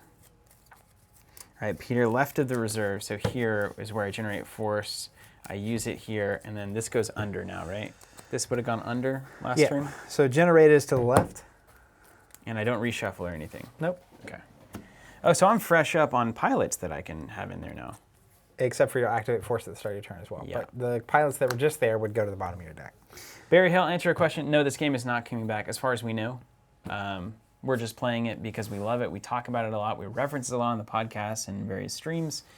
And it's important to just kind of put a footnote on a lot of people who haven't seen this game to be able to reference it when you're referencing games in the future, because it was very much like it was a very important game post Magic when the collectible card game thing really started. This was kind of the Decipher alternative to Magic's control on things, and it jumped ahead of Magic every now and again, according to our streamers. All right, you ready to rumble? Yeah. This is hilarious, actually. Hold on. Okay, so I'm going to play on Yavin 4. Oh, here we go. Let's go. And Executor. Uh-oh. Wait a minute. We said left is. So then used piles above is what they're saying. It costs 15. So 1, 2, 3, 4, 5. So we're about 6. to party here. Oh, shoot. I had Yavin 4 control too, so my power is actually +1, which is nice. I would have canceled it. Yeah, it's fine. All right, then I'm going to keep deploying. We're going to deploy a location. It gets to go sideways? It is a ship and a location. It's so giant. It has no other choice. It's big. I'm going to play the Executor Hollow Theater. If I have Vader or Emperor on the table, which I don't, my force generation here is +1. +2 if they're both on the table. Your force drain is +1 here if you can get there. Over to the Hollow Theater. Yep. So how do I get on the Death Star? Or Well, the there Executor? probably need to be a docking bay. Like you would have to play one? I have one in my deck. Okay. I don't have it currently, but I would love to. I'm going to play a deploy on the table, something special planned for them. Deploy on table for opponent to move a starship from the same location as my Star Destroyer requires +2 force. So for the Falcon to leave where this is at, so I'm on Yavin, you'd have to pay 2 extra. Mm-hmm. Also, when you retrieve force... But you're going to battle me straight away, right? Oh, I'm definitely going to. Then I'm going to play onto the Executor. Admiral Ozol adds 2 to the power of anything he pilots, subtracts 1 from the deploy cost of each of my capital starships at the same location. Lost if Vader is on the table, and opponent reacts to the same location as Ozol. So if Vader's out and you react to the same location, there's some things that can react and move here. Mm-hmm. He just goes away Okay. because he He's scared? He gets choked out, yeah. That's awesome. Vader just chokes him out for failing because they come out of hyperspace too soon when they're trying to approach Hoth, and then they get alerted, and it's just this whole thing. Ron, answering a question, is it going up on YouTube? Yes, it'll be on YouTube later. All the streams are saved to YouTube and Facebook and Twitch. All of it. All right, you ready for this? Live television, I'm going to folks. play another effect. It's so cool to do this live. Battle order. Deploy on table. I can initiate battles for free. During a battle I initiate, each time an opponent plays an interrupt, they must first use one force. So one force to interrupt you. For either player to initiate a force drain, that player must first use 3 force, unless battle plan is on the table. So for you to force drain me now, you're going to have to spend 3 first, Or I have to have a battle plan. or you have to have a battle plan. Han's on that card for reference, if you don't already have it in your hand. All right, so then, let's party. You can just show up and wreck me, huh? Right out of hyperspace. So we're going to go to battle. That's what Leia did. It's amazing, actually, if you boil this down and think about Conquest as a system. I mean, it's pretty close. You got locations that start in playing Conquest, and then you deploy things to them, and you get bonuses for controlling them. I mean, I think one thing I like about this, there's a lot of things I would clean up if I were designing this today, but as compared to Conquest, I felt like Conquest was very much a snowball. Whereas in this case, where even if you're snowballing resources, it has that tempo hit of giving your opponent the resource first, typically, which I dig. So, yeah, you got to decide what you want to play over. I like that. Yep. All right, so I can initiate battles for free because I have one of these cards. I don't even remember which one yet. Let me make sure I'm not missing anything else. I need a +1 to my ability somehow. Can I do Oh, I'm an idiot. that? Yay. I'm an idiot. My force generation is +1 at docking bays I control, which is why I played that guy there. I should You can move him if you want. I don't care. Okay, so I'm fighting you. I have a... First, there's no weapons on the table, right? I don't have any weapons. Oh, you know what? Actually, I'm going to try to do this. I'm going to try to deploy a docking bay here for my reserve deck with Imperial Arrest Order. Hey, hold on. What about each Imperial is deploy +2 to Yavin 4? That about cleans that right up. What card is that? That's the Masasi base operations. All right, so then it's going to actually come into play on Tatooine because reasons. And I'm also going to deploy this Executor docking bay. Okay, nice. Look at this. On the light side, the Executor docking bay, your docking bay transit from here requires 7 force. Your transit to here requires 9 force. Me? You can transit here from a docking bay, For 9. but it costs you 9. Okay, can't you just tractor beam me in there? I'm not going to do that. All right, so you're going to have to settle for a red 7 instead of a Millennium Falcon. It's fine. And then I'm going to initiate a battle, and no weapons. My total power right now is 15, and I have ability of 5 present, so I'll get to flip a destiny. Okay. Well, my power is 5. Oh, hey, check this out. They're saying Executor's not an Imperial, so it could technically deploy there, but then Oh. Admiral Oza would be, so I'm going to actually still go to Tatooine. Okay, okay, cool. You do anything you want. Executor is not Imperial? No. That's wild. Yeah, why isn't it Imperial? What else is it? It's just a ship. Just a ship. Like these guys have the little Imperial logo. Oh, we just found this floating around. I don't know, the Imperials had nothing to do with this one. Oh, it's not ours? Okay, I have a power of 5, and I'm going to add 1 destiny to total power only. Yep, so what's your total ability present? 2. Okay, so you're not going to get a flip destiny traditionally. No, I'm not. But you will get a flip a destiny and add it to your total power. So you're at 5. And you've got no ability. You got 2 ability as well. I've got 5 ability. Oh, because So- of text. Yeah, Text that I permanent can't see, pilot I get provides it. ability of 3. So I'm going to flip destiny. We don't have to use the Force, Grandma, because for some reason, there's a card that says don't have to use it. Yeah, my battle order. I can Okay. initiate battles for free. So destiny happening here? Yep, 2. 6. Okay. So I'm at a total power of And then 20. this goes to used. What is this? This is my hand. Okay. Yeah, I'm at a total power of 20. Okay, and I'm at 5, 6, 7. Okay, so you lose by 13. Yeah. So I got to satisfy 13, and I have to satisfy at least 6 6. from this battle. So it looks like But as an example, this is he's immune to attrition less than 4. Mm-hmm. So if this had only been a 3, he would be immune to the attrition value. yeah.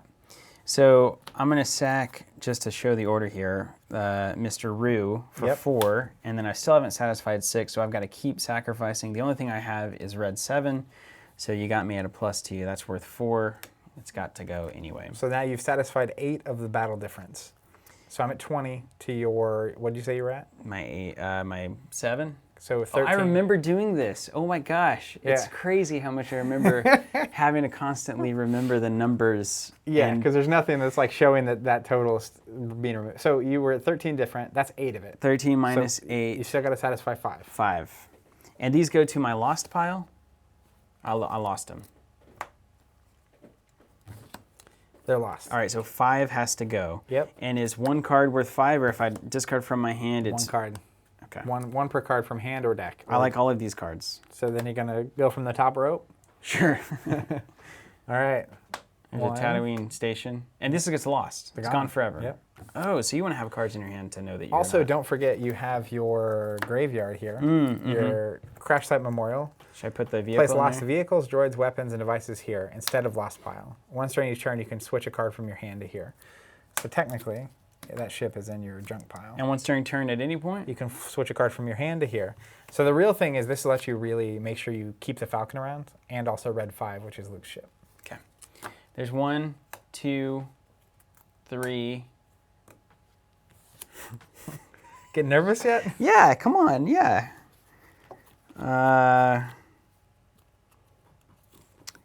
Should I keep? I should keep Chewie and Han, right? They're pretty good. 4.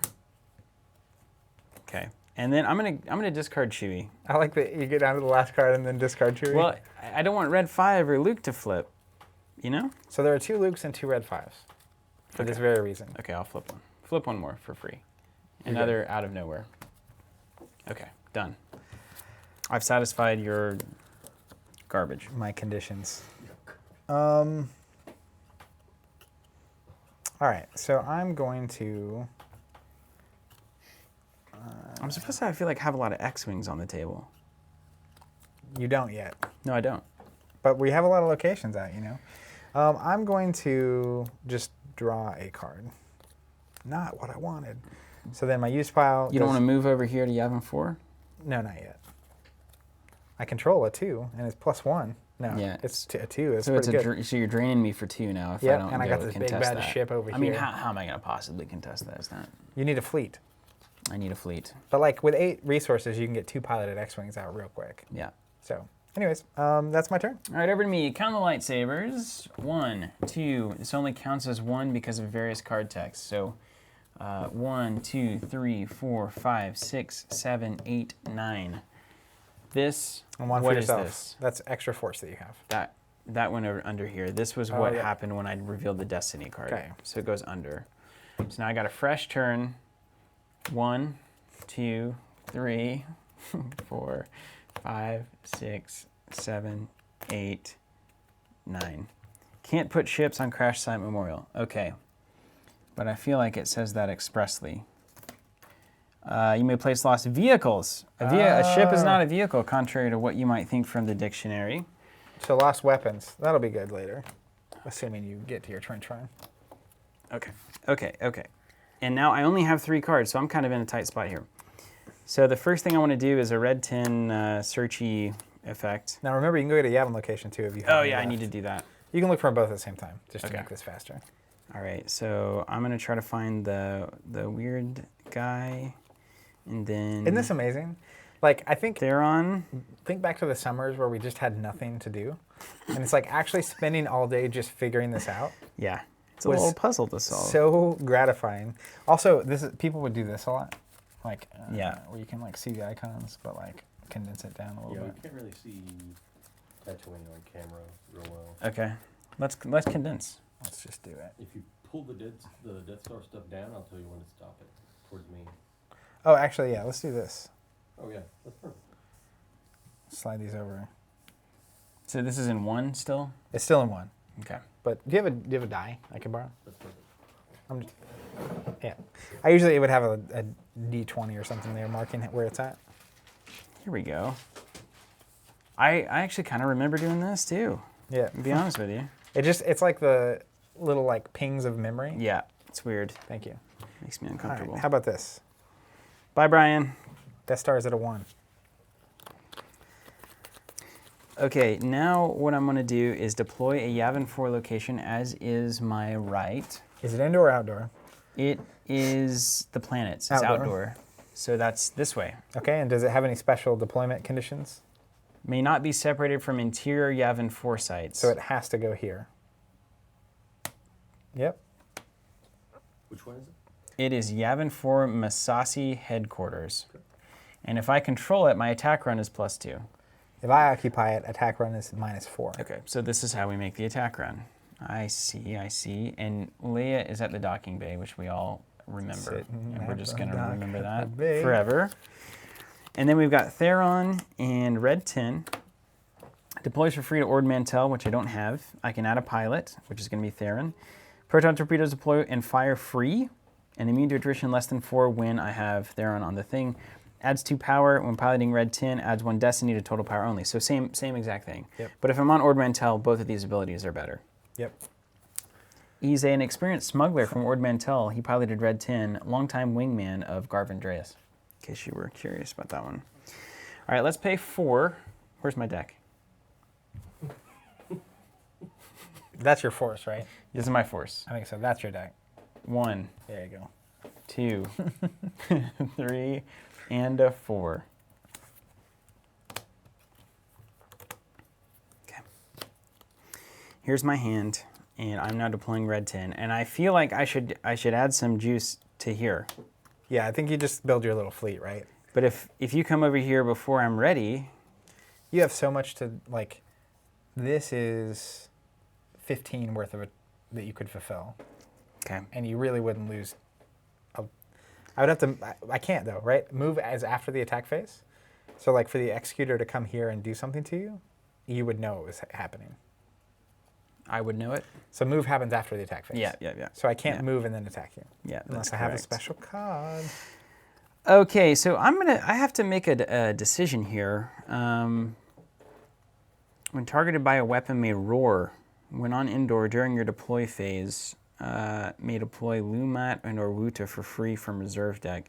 Every one of these cards is like, the deck building in this game must have just been insane. Well, and the crazy thing is, this is like pre-deck builders online. So there's no like look up cards or find it here or like highlight the card that it's referencing.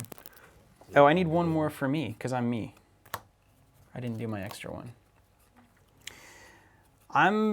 As much as I want to play both of these cards, I need cards. So I'm not going to waste all of my... I don't think you're in an over rush right now. Like, Although I could afford to spend 4. Draw 2? and then you're down to, I mean, No, let's get some options. I'm with you. Okay, deployment is... Oh, wait, I didn't do control. I can initiate a force drain at anything I control, which is Yavin 4 and But can't you not drain it, Yavin? Leia Princess. Yeah, you can't drain here What about here? or here. You sure? When this side up, you generate no more than 1 force for each Yavin foresight, et cetera, et cetera. Or force drain at Yavin foresights or sectors. And this is a sector? Yeah. Okay, good. Now we know what a sector is. It makes sense because like your deck is letting you play a bunch of these locations, and if you Mm-hmm. could just drop characters down and drain, it would be bad. Battle, I'm not going to initiate any battle. There's nothing to fight. Move. So, do we want to move Leia? She could technically go to this Death Star docking bay, right? Yep. Or the Executor docking bay just costs a lot of cash. How much would it cost? 1 to go here, or is it free for docking Bay bays? from here requires 2, so it just costs you 1. A standard 1 for a move. I just kind of want to... I like the idea of that. I mean, literally Although in I the movie, really want to control all 3 of these to flip the thing. So Side maybe note, I should though, wait. Literally in the movie, Leia gets captured by the Death Star, and that's what kicks it all off. Anyways, That does have an... technically it gets captured by a Star Destroyer, But if I go over there, you could play Darth Vader and attack. Right? You could technically do that here. yeah. But isn't You got to like spend +2 or something. it's bad for me? My transit from here costs 2, so even if Vader did come down now, he's there unless I want to pay a whole bunch. Which is, What do you guys think? I think I should go. I think I should go over there. It's not like a terrible move. Just level with me. Just right across the board. Is that awful? I don't think so. Well, no, it would be way better if you had her with someone that made her immune to attrition. With Luke or Han Yeah, or Jabba? that would be like Okay. significantly better. Because like Yeah. if I do drop Vader and just swing my lightsaber at her, she's off the table, Yeah. and that's bad news. Okay. Okay. Yeah. Yeah. Easy. Easy. Easy. Okay. Then we're not going to move at all. I like her being in a docking bay. Yep. That seems fine. Draw. I can draw these, and I can draw them one at a time, which I'm going to do now. 1, Read a block of text. 2. Read a block of text. Oh, cool. I got it. Okay. Weird. Do we know what trench rules are? Can you just So yes. You can pull up Death Star trench.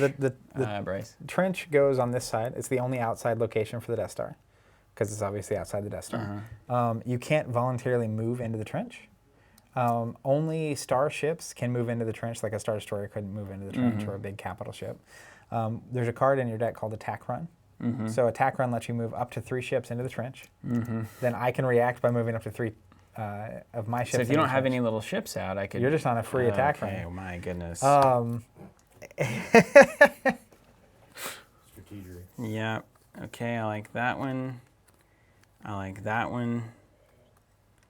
And I'm going to hold on to 2 resources, because I Okay. like money. Money. My turn? Done. All right.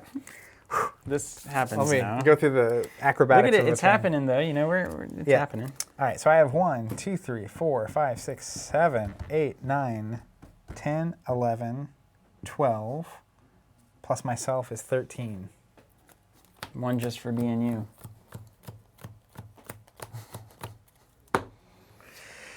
All right, control. I actually control Tatooine. So I will initiate a control here for 2. So I can discard 2 cards from anywhere. Hand, force pile, or top of deck. Top of deck. Is that the riskiest thing? I mean, you know what's in your hand. You don't get rid of that. That's fine. It's Falcon I already it's your have. backup Falcon. And Luke with lightsaber. And are these lost? Those are lost. Oh, wow. But look at Leia. I can play this top card of the lost pile on top of my reserve deck to cancel a force drain. At a related site. Is that these? Yeah. Any of the Yavins? Okay. Okay, cool. So, yeah. So maybe... Related would also be like if I drained you here. Okay. Okay. Okay. Okay. All right. Wow, check this out. Yavin 4 is a system, not a sector. So I would force drain you for 1. Have at thee. It says you have 4 sides or something. Yeah, that's good. I'm happy you can do that. It's like that emoji with the Pulls out the monocle, yeah. All right, there we go. Check this out, though. Judge. Our streaming services give us a message and congratulate us on 1,000 messages today. That's a lot this quick. So is that the most we've ever had? This fast? Yeah. So hey, thanks for watching and thanks for chat. commenting. You guys are killing it today. 120 folks watching. David Jones says to you, you may want to consider fulfilling your objective flipping condition. It does get way better for you, I think, on the other side. Okay, I can do that. Okay, so it's my turn. I just drained you. Now we're going to go to the deploy phase. I'm going to... Remember your deploy +2 to Yavin stuff. Yeah, I don't want to deploy there, basically. I'm going to play Twi'lek Advisor. Cost me 3 force. Why is all this stuff consistently out? Is that These what are- red these are cards my- do? Effects, yeah. They stay out there forever? If they say deploy under the table. I know, this one doesn't. It's used. So I use 3 force to search my reserve deck and take 1 effect of any kind into my hand. So I get to take a peek in here and grab it. That's the one I want. Imperial Command. More red cards. Wait, let me make sure that it's in here. Is your deck working? Is this right? No. John the Bard just getting into Doomtown. It's a similar experience. Doomtown actually is similar in that it's more complex than you think it's going to be, and you can lose very quickly, and you won't understand why at all. But then, it's great after you go through all of that. All right, yep, sure. So then I'm going to play another used interrupt, Imperial Command. Take 1 Admiral or General into hand from reserve deck, or if Admiral is in battle, that's not what I'm doing. I'm going to go get an Admiral. So I'm going to get Admiral Pyatt. He deploys -2 to the Executor, adds 2 to the power of anything he pilots, 3 if it's a Star Destroyer. Capital starships deploy -1 to the same system. Once per game can take an Admiral. Yeah, it's a lot of stuff going on there. I lost you there. I could see the glaze. All right. So let's do this. I'm going to...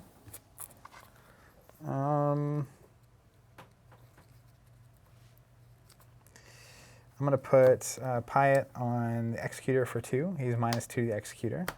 So right now, technically, the problem I have is I don't have my Star Destroyers, but my Star Destroyers deploy -2 right now because they're both in play. So that I just suddenly have this fleet happening. You're on the wrong side of the galaxy, though, bro. I'm just building.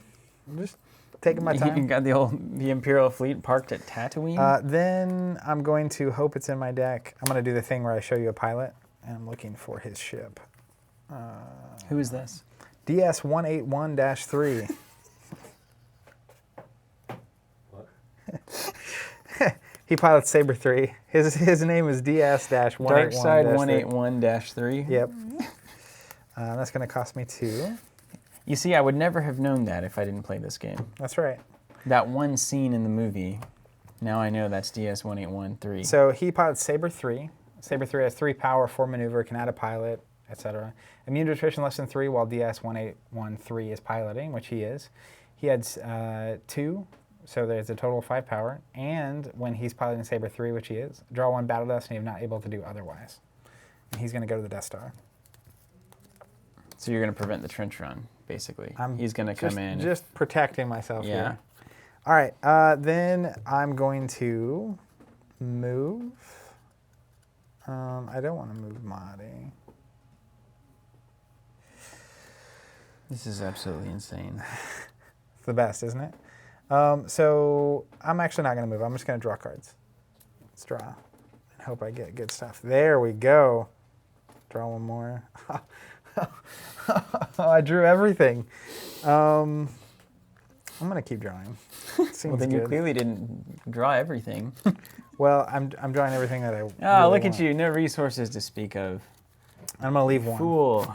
So these are going to go under, and it's your turn. So you're immune to attrition less than 12, which means I can't jump over here and do a little wah, and then have you discard everything, right? Yeah. But your pilots, would you have to discard them? Yep. Oh. So if I put a little derpy X-Wing over here, I could force you to discard a pilot if I get a Destiny draw. You'd have to have a Destiny draw. Well. Okay. This is actually so good. D-Rod on chat says, Zach killing me with the mispronunciations of admirals. I know he's seen the movies. And then he says... Like Piet, you mean? Yeah. And then he says, he's the Lando Calrissian of real life. Because Lando says Han instead of Han. Okay, I get this. Don't worry, I've got it. Everything's fine. Man, what's crazy is the game you watched me play a couple weeks back, I got all the cards I wanted in the order I wanted them in. That's not what's happening here. That did seem to be the case. Okay, then must have to use power, and then when played Oh, hey, against this you- is helpful to know. If a ship like the Executor is immune to attrition less than 12, all pilots and passengers aboard it are also immune to attrition less than 12. game plan changed. Gifable moment. Does that mean? Okay, hold on. Let me read through the chapters. You may reveal one unpiloted starfighter or pilot character. Okay, one of them. You think Red 3 or Red 6? Which one is better? Jack? Biggs, right? Biggs is better than Jack. I think... Just across the I mean, it board. depends on your purpose for them, but yes. May add one pilot and one astromech. Must have pilot aboard to use power, maneuver, or hyperspeed. Opponent may add 2 destiny to draw for I've got a problem here when played against Red 6. Oh my gosh, is that so funny? You get to add 2 destiny if you draw I've got a problem here, or maybe vice versa? Weird. Okay, here comes Red 3. I'm going to use that ability. So we're going to search for Biggs, which I assume he'll be a good pilot. You hope. He's known to be pretty good. Now, if he's one of the 2 cards in my little stack, here's Biggs.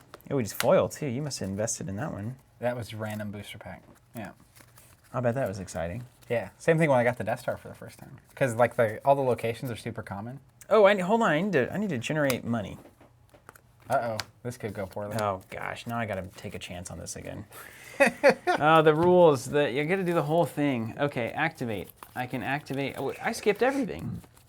Also, 4 strains now because I played Battle Holder. Let me consult the compendium. You have to spend 3 force to do a 4 strain. Anytime I want to do it? Yep. Anywhere. Anywhere. That's fine. 1, 2, 3, 4, 5, 6, 7, 8, 9, 10, 11. Now, these are all only 1. I counted 1 for those. Okay. 11. I counted 2 for that one, though. That's right, yeah? Yep. 12. Push you. Plus me, 12. Definitely Biggs going in there. But you still got it. May as well try, right? Yeah. All right, I'm going to try to match a Biggs. That's your. This is too confusing. your Why would resources. anybody do it like this? Let's There you make go. that. Yeah, I like that. Got him. Woo! Okay, Biggs is happening, red 3. So I feel like red 3, red 10, and Millennium Falcon is looking pretty good.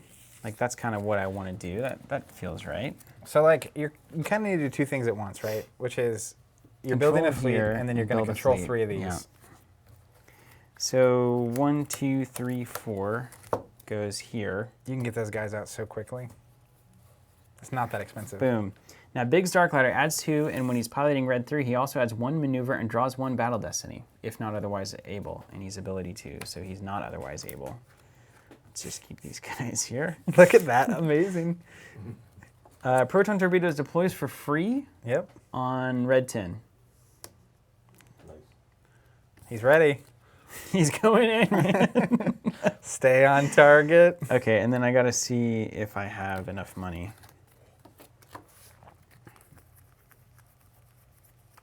I think I'm gonna do this. Hold on.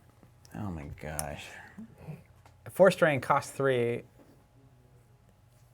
unless you control a battleground system so like because Leia controls here. Right.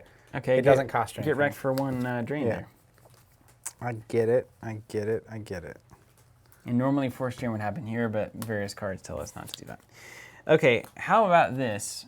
Get ready for some real action. Han with a heavy blaster pistol is going to deploy out my here. word. And Chewie's going to deploy over here to control 3 of these next turn. Dude, You that's wouldn't do the anything about it. trifecta. So you're gonna pay for those somehow? Yeah, 10. 10? Woo. Your enthusiasm is palpable. I just remember people doing that. Yeah. Really aggressively slamming those cards down. Yeah, so that's pretty awesome. I mean, this is kind of where you can see the game very quickly. It was like building, and then like look at you played an X-Wing with a pilot and these 3 characters are out now. Oh yeah, It's like, I'm on fire. okay, hey, you're control 3. So guess what? Read this. But I don't yet, right? Don't I have to do the control phase before No. I control them? Flip this card over. If you control 3, you have them 4 sites. An opponent controls fewer than 3, you have them 4 sites. I control 3 right You now. control 3. Flipping it over to 1 in a million. Sit back, relax. All right. While this side up may deploy Death Star system without completing Death Star plans. So like if I don't have the Death Star in my deck, typically your deck would actually include the Death Star. Oh, okay. Like there's a light side version I get of it. Death Star. Once during each of your deploy phases, may take 1 Rebel Tech, Death Star system, attack run, or proton torpedoes into hand from reserve deck. Reshuffle. Your total power is +3 in battles at systems. Always. All systems. If Death Star is blown away, add 3 to force lost for each opponent's Death Star site. And for remainder of game, your force drains at battleground systems where you have a starfighter present with a pilot character aboard are each +2. So Wow. So normally when you blow a Death Star up, I lose 8 force +1 for every location. But when that's on the table, it's 8 and then +3 for each Death Star location. So I would 8 lose plus 9. 20 force if you blow up the Death Star right now. because it's 8 for the Death Star and then +3 for each location. So it's 3 locations with standard 3. 4, yeah, okay. So it's 4 Yeah, each, 4 which each. is just like crazy. Okay, so we've done 1 in a million. And once per turn, you can take the listed cards into your hand from your deck. Yes, which is mainly the trench attack run and proton torpedoes. Yes. Right? And like, what you don't want to do is lose the attack run off the top of your deck because there's only 1 in your deck. But that's why Leia's here, to get that back. But you'd have to come in here and I'd have to cancel it. Because she can only put it on top if I'm canceling a force drain at a thing. Yeah. Wow, that's all. You really have to work for that one, don't you? And if I don't trench run, it's pointless. Except for the +3 forever. That only happens when you blow the Death Star up. You get that benefit. It's before that. My total power is +3 in battles at systems. Yeah, that's right. Boom. So it's So at already least super I get good, that. right? Okay, so at least I get that. And then if I happen to want to do a trench run, I can do it. Yeah. Okay, so I've And deployed. trench runs are fun. That's why you do them. Now it's a battle, and there's nothing worth battling. Nothing I can battle. Now I can move. And these force drains don't matter, right? You can't force train there. In the same way I can't force train here. And I have no leaders here, so I'll tell you what I'm going to do. Leia's not a leader? Are you kidding No, me? she's not. That's slave Leia. No leader here. Leader. If I control with a leader, okay. So like you flipped your objective, right? Now the nice thing is you can go from your docking bay up to a ship. Oh, okay. Do I have to pay to move? You have to pay to move from location to location, yeah. And a character can only move once per round. Because I really want these guys to move here. Yeah. And there's no weird thing on my cards that allows me to move? I don't think so. No. Special? Okay, so then they'll just stay there. Yeah, but like next round, you'll probably move them together and then transit them up to the Falcon or something. Like Han, Chewie, Lando on the Falcon is just... That's probably what we'll do. And Leia, because it can have 2 passengers and 2 pilots. Yeah, and then it can cruise over to the Death Star and start having fun times. Interesting. All right, draw. Nothing to draw. Passing it over to you. All right. 1, 2, 3, 4, 5, 6, 7, 8, 9, 10, 11, 12, plus 1 for me is 13. Okay, James, that makes sense. What's he saying? You should usually use your more generic deck searches to see what's in your deck, like using the objective search to see if Biggs is in there. Because if you search, I think you have to play. Maybe you have to play it if you announce it, kind of a thing. Interesting. Or it's like, I'm going to play Biggs, but then like if you don't find the ship, you still have to play him. But you have the first search to make sure that that's happening. Beyond me, beyond me. All right, you ready for this? But look at it. It's a thing of beauty. I mean, I'm ultimately. enjoying myself. It's like a painting. I mean, you can't say it's not Star Wars. It's hitting you in the face with Star Wars. Let's see. Right? Oh, this goes under. All right, so like I can't drain you here because I don't control a battleground system and a battleground site. I have a system, but I don't have a site. You don't have a site, no. Yeah. And I'm not going to play one. I'm going to light you up here, though. You ready for this? I don't know. All right, first thing. Vader's going to come down to the Yavin 4 docking bay. This is Darth Vader with lightsaber. He cost me 6. Does that cost you extra? It doesn't anymore, right? It doesn't cost you extra anymore because I flipped the card. It used to be +2 to You Yavin revealed 4. your base. Oh my gosh. Now Why I did know I where do you're that? Because you're +3. I don't know. Somebody told me in the chat to do that. Yeah, well, It was my last mistake. they were wrong. Then I'm going to try to play Soontir Fel. I'm going to search my deck for his ship and hope it's there. It is. I'm going to play Saber 1 with Baron Soontir Fel. And it's also going to go here, of course, doing all kinds of stuff. I'm going to have to move you. What is happening? I've lost control. I've lost all control. I have no idea. Also, because Vader's on the table now, this is Force Generation +1 if it stays there. Just saying. Okay, so now we're going to move to the battle phase. So I'm going to initiate a And battle. how do I get here? Oh, I've got to pay like 20 force. So I had to come to the docking bay if you want to get on the ship. I don't know that you want to do that. Yeah, I don't. Okay. Vader is going to initiate a battle against his one and only daughter, Princess Leia. So this is going to be pretty cool because he has a built-in lightsaber weapon. So we'll get to go use the weapons segment of this. He's going to go chop chop. Permanent on Leia, weapon huh? is Vader's lightsaber. May target a character or creature for free. Draw 2 destiny. Target is hit, and its forfeit equals 0 if total destiny greater than defense value. So what's your defense? My defense is...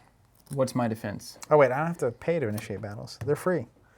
It should be... I can't see. Is it listed somewhere? Nope. What is defense? Where is defense? I think it's your ability. You sure? Or is it my power? The chat's about to... I think it's your ability. Power would be my defensive power, wouldn't it? Let me see your the glossary. Pardon me? Ability. Yeah, everyone's saying ability. Ability All right. is my defense. So Why your is it defense called or ability ability? then? I don't know. Why don't they just say ability instead What's of your defense? ability for? My ability is 4, yes. So I'm going to draw 2 cards and total the numbers. And if it's greater than 4, you're hit. 1, it's a bad start. 3, Good. I missed. Yeah, well done. So that goes to the use pile. wrecked. Yep. Lightsaber. Okay, so now I'm power of 6 with ability of 6. Mm-hmm. So I get to draw a destiny, you get to draw a destiny. And so are we going to compare powers at the end of this? Yep. And I'm immune to less than 5. No, that's only if I'm with Luke. So I'm vulnerable right now. So am I. But there's the potential that I draw something 3 or more on the destiny and then I kill Vader. So if you get at least 1, we both have attrition. If we both get at least 1, we both have attrition. So you're both gone. That's right. Oh, your lightsaber missing is a big deal then. It's a really big deal. Because if I'd hit you, all of a sudden you're actually forfeit 0, and if I beat you by a 10, you have That's to... pretty epic. Yeah. Are there any Destiny 0 cards in the deck? Yes. 2. I also got a 2. Ah, yeah. So my total power is an 8. Your total power is a 5. 5. So you lose by 3. So the first thing that's going to happen is you have to fulfill 3 difference, and 2 of it has to come from the fight. 7. Okay? So that's going to fulfill the total difference. You have an attrition of 2 because you flipped the destiny, and I flipped 2 have destiny. to fulfill that from the battle, so I'm going to get rid of Vader. That's pretty cool. So Slave Leia just axed Vader. So this is a noble sacrifice. It was a Some very, would say. very noble sacrifice. Didn't see that in there. Now, We've created a new movie. here's what I don't know, and maybe the chat can help me out. So he was saying locations are 0, which they are. There's a handful of zeros in there because locations are all blank. Wait, I'm power +3 for controlling Yavin. If you control for each of your starships, it's +1. So I actually had 3. We both would have satisfied it with the forfeiting of the character. Yeah, right on. So it just Okay. nukes the board there. That's pretty hilarious. All right. So here's what I don't know, and I'm not certain of at this very moment. Let me help you out with this. The Executor has a hyperspeed of 2, and it's currently at a 7 on Tatooine. So I don't think I can't move to Yavin, of course, because I'm 1 short. But I'm also not certain I can even move to 5 out in deep space and then move again the next round. Oh, you don't think so? You think you're stuck there forever? Well, unless I get +1 hyperspeed somehow. Don't know how that's going to happen, but we'll see. You think you're really stuck there for the whole game? That is I actually... mean, unless I play a 5 or 6, which is in my deck. Well, that's absolutely hilarious. All right, I'm going to draw a card. Yeah, Sithborg says, nope, he's stuck. Okay. Then I'm going to draw another card. And I'll draw one last card. Great. Why aren't you moving that Death Star? That makes me nervous. Well, I'm not ready yet. To do what? To blow up Alderaan? Yeah. In fact, I need to read something. That's kind of the story of this game, I feel like. That's the mission statement. I need to read something. Cool. Very cool. Okay. Are you done yet? Yeah, but All right. Well, get ready. Oh, you can move the Death Star to 5. That's awesome. and then transport it. That's pretty cool. I like that. The game says yes. All right, I'm going to activate. I'm going to do the stuff. Blue, here we go. 1, 2, 3, 4, 5. Wait, I don't think that matters anymore. Nope. They You count flipped it. now. That's why I it's flipped it's a big reason to flip 1, it. 2, 3, 4, 5, 6, 7, 8, 9, 10, 11, 12, Plus you. 13.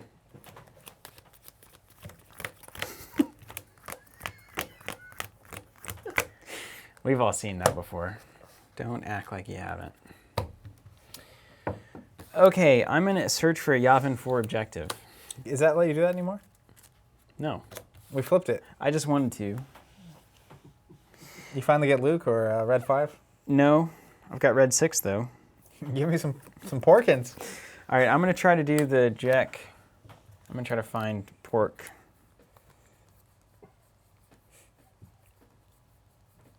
Here he is. Nailed it. Add 2, and then if he's on red 6, add 1 maneuver. Now, what in the world is maneuver? That's a mechanic I haven't even seen yet. Do you know? Maneuver? Yeah, It's right here. I know, but what does it do? It is the ship's like defense, like a weapon. So if I was Okay. targeting you with a weapon, I would be trying to hit your maneuver value.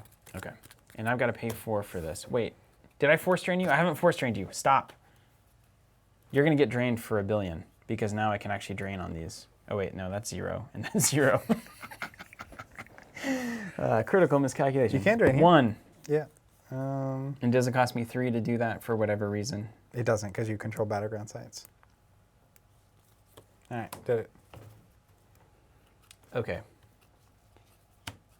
Okay. I played red 6. I don't want to play this trench run card yet. Unless, wait, don't I get to, once during each of my deploy phase, take 1 Death Star attack run. I'm going to take attack run into my hand. Maybe. I think I saw it in here. Yeah. Uh-oh, here comes the fleet.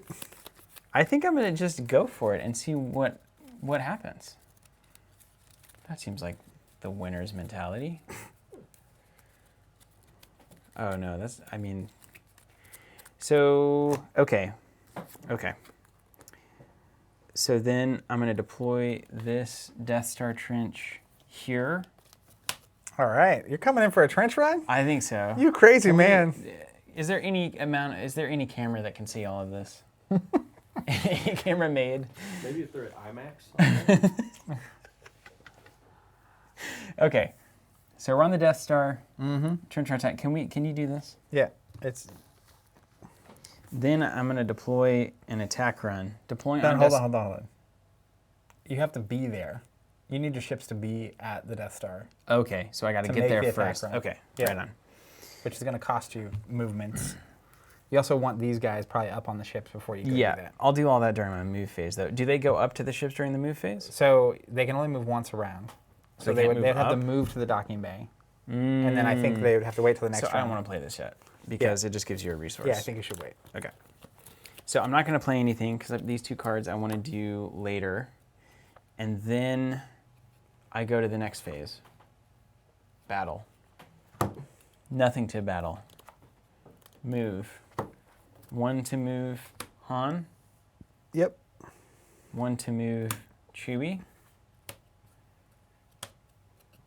And transit is not a move, or it is transit is a move. Transit from here to Yeah. up to any of these ships. Yeah, basically each card can move once. Okay. And then, do I want to move from Yavin for Falcon? Can move like 1 million, right? Yeah, they can all easily get there. Okay. But the trick is like, he needs to be here for them to come up to it. And if your ships move over to the Death Star, I have ships that could fight you. Yeah, I've got to wait. I've just got to wait here. Right? I've got to wait. I'm waiting. And then now we can draw. I can draw cards. Yep. Okay. And now I can draw. I'm going to draw some. So he has to move to the Death Star and then wait a turn before he can attack run? That's dirty. Not necessarily. It says during your move phase, you may make an attack run as follows. So I can move everybody the attack over run counts there. as a move. Side note. Like, the attack run is a movement action. Oh.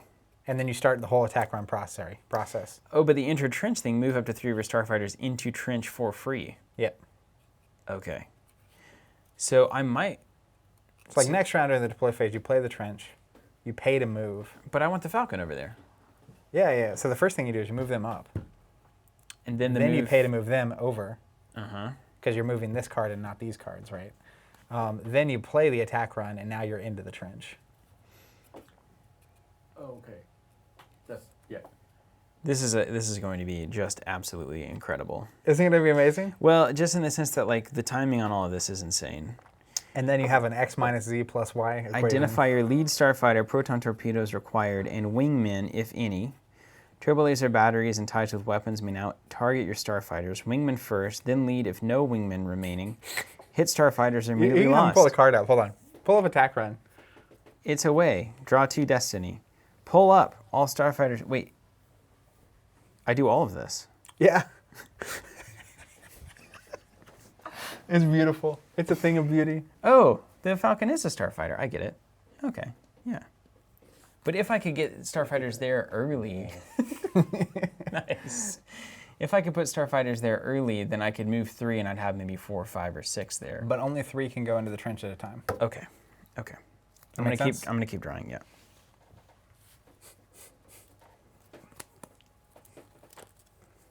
And then, do you think I need resources for that? I mean, you're gonna generate 13 next round, right? So like, Yeah. So yeah. Okay. Oh yeah. Okay. Okay. So I'm just going. Let's get everything. just give me the hand. Okay, here we go. I'm done. Passing it over to you. All right. 1, 2, 3, 4, 5, 6, 7, 8, 9, 10, 11, 12, 13. Can you believe it? It's really quite spectacular. All right. There is something very satisfying about games that you have to earn. You were definitely earning this game. You earn it. All right, so I'm going to play an Executor control station, just another location to give me some more heat. All right, so check this out. Ozol makes my capital ships at the same system cost 1 less. Piet makes it -1 as well. And then my Death Squadron Star Destroyers will deploy -2 to the same system as Executor. So this thing that normally costs 9 is -1, -1, and then -2 from its ability. So it only costs me 5. Checks out. I'm going to play another one. Actually, you know what? I'm going to only play 1 right now. That's smart. Let's try to deal with this problem. How about that? I'm going to pay 6 for another Vader. Okay, so you're going to try to just cut me off at the pass here. This is the nature of the game. What do you say? Yeah, Darth Vader with Vader lightsaber. And okay, so I don't have any. Okay. Okay. Okay. Okay. Okay. I haven't seen a Luke, by the way. Well, you saw one in your lost pile. Yeah, that one. All right, go for it. What do you got? Bring it on. All right, Vader's going to fight you. Let's dance. Did you do any force drains that I need to honor? No. This one? I don't have control any sights, so Right on. I'm not going to do it. Okay. All right, you ready? I'm going to use my lightsaber. I'm going to target Han. You have a weapon too. Okay. What's Han say? Han with heavy blaster. May target a character or creature for free, draw destiny, target hit, and its forfeit equals 0 if destiny +1 greater than defense value. Your defense value is 6. So if I get a 5, no, if I had to get a 6. You have to get a 6. So I go first on the dark side. So I'm going to use 2 cards with my lightsaber to target Han. And you've got to get better than a 3. So I got a 5. So that means your hit and your forfeit value is 0. So when you're hit, you turn your character sideways. They're still in the fight. But at the end of the round, he's got to go away. And now his forfeit is 0 because of the way Vader's saber works. Okay. And then I draw 1 card. Okay. Adds 1 battle destiny if with Luke or Chewie. What's a battle destiny? Is that not during the weapon thing, but that's during the battle thing? Yeah. Okay. If with Chewie? Yeah, and he's here. Yeah. I'm here. They're good together. So you're going to use your blaster and you get to flip 1. If you get a 6, you're going to hit Vader. Oh, we got a 5. That's close. So 5 plus 1 is 6, and it says if Destiny plus 1 is greater than defense value. Yeah. Which your defense value is 6. So that's close. Okay, and then now we go to the power phase. So I'm at a power of 6. What's your total power? Okay. 4 plus 6 is 10. And then adds 2 to pilots, no. When targeted by a weapon, may roar, nope. When on indoor, nope. Okay. So you do have ability to get to draw 1 destiny, but then you get an extra destiny because Chewie's with Han. Because I'm with Chewie. And I'm at a 10 to your... 6. Okay. 5, Yikes. 7.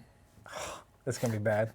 I got a 5, so I'm at an 11. Uh-huh. And you were at 10 plus 13, 17, so 23. Yeah. So I have to lose 12. Really? So first, I'm going to lose 7 with Vader, because attrition is going to force him to go anyway.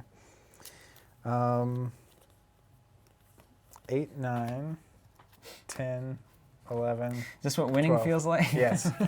But now I have an attrition of 5. He's worth 0. Yeah, 'Cause he so got I've got to hit. kill Chewie as well. Yeah. Unless I have something in my hand that makes things different.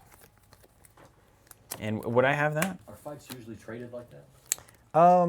So my deck has several copies of that Vader, and he's literally just a beat stick. Okay. It's like I drop him down, and I'm just trying to murder. Like I just killed Han and Chewie, Right. so Okay. he can't come up. And Okay, pilot Han and them. Chewie, you're gone. Yeah, but Yeah. is it usually like both sides lose? So the attrition from the Destiny means that you lose something. But like if I was fighting against his fleet, Oh, wait, don't forget my +3 also. So 3 more cards. 1, 2. Chat. Man, how do you 3. play this game without chat? So like if I was fighting against his fleet, I might get rid of 2 or 3 of his cards, but that would be it, right? It wouldn't be like that. And you would be off the board. Yeah. Gotcha. All right. Is it done? That was my battle. Now I'm Move. gonna draw. Now you can move. if I'm you want. gonna draw or move first. Yeah.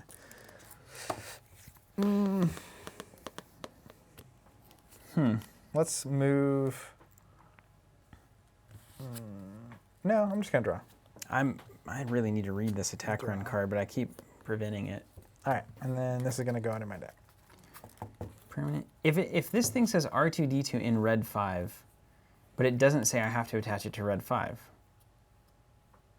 so I can attach it anywhere. So it's that just is that R2. That is red 5 with R2 built in. Kind of like you had Han with heavy blaster pistol. Oh, so it's R2 with red 5 built in. Yeah.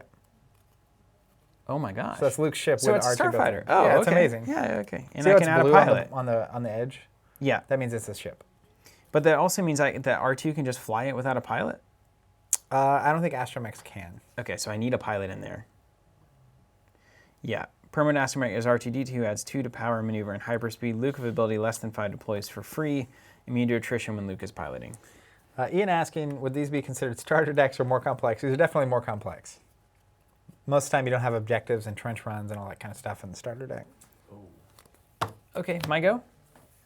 Yeah. Okay. Let's count. 1, 2, 3, 4, 5, 6, 7, 8, 9, 10, 11, 12, 13. Mm-hmm. Do you have anything over here that... Nope.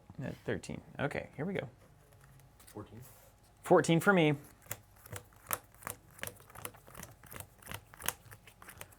I can only do 12. Oh, wait.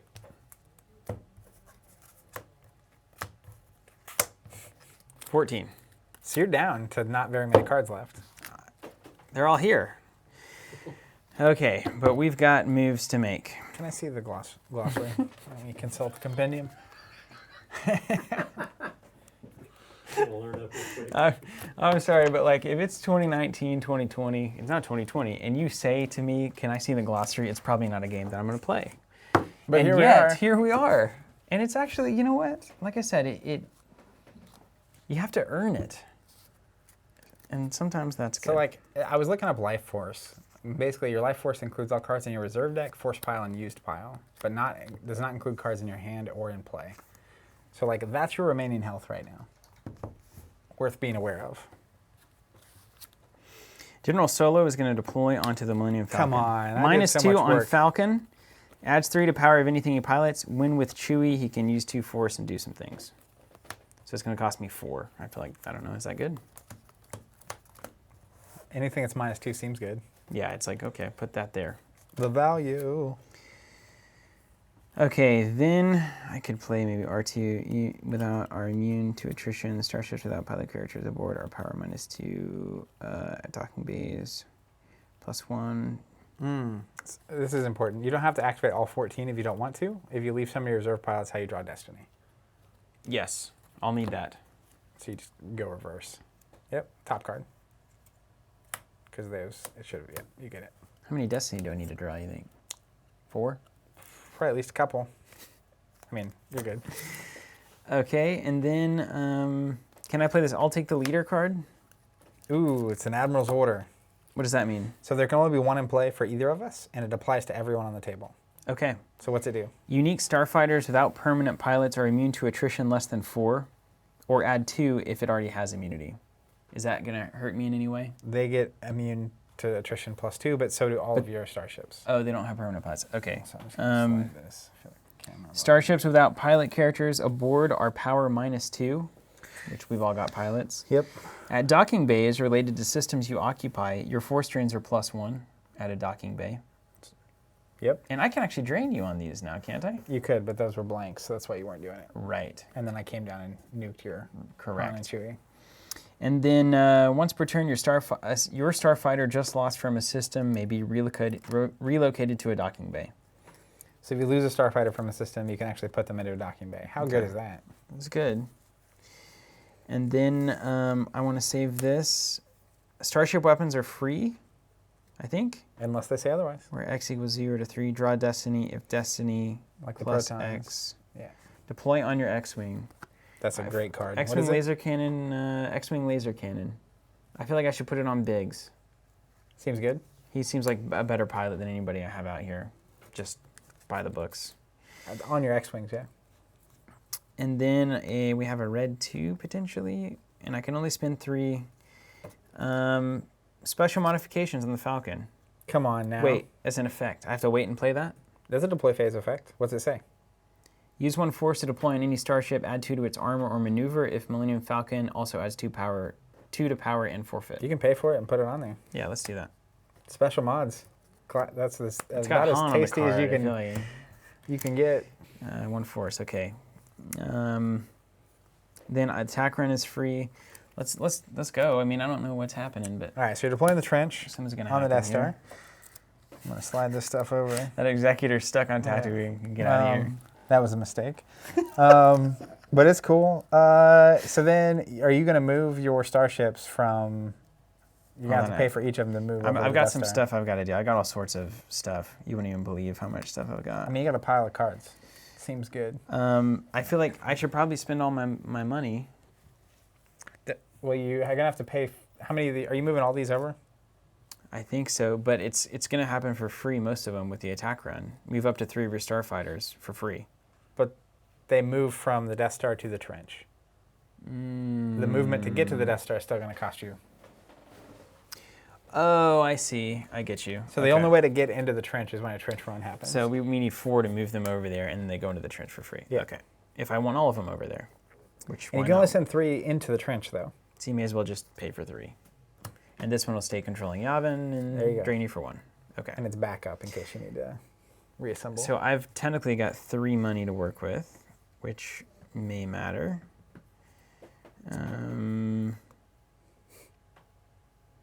I love that I just dropped Vader. Lando and Han are piloting. What does a passenger do? Nothing. It's just being being passenged. carted around. Yeah. Okay.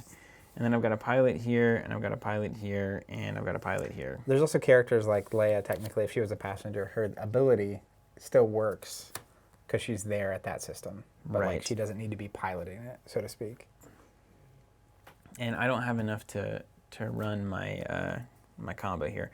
Okay, so I think I've done it. I think this is all I want.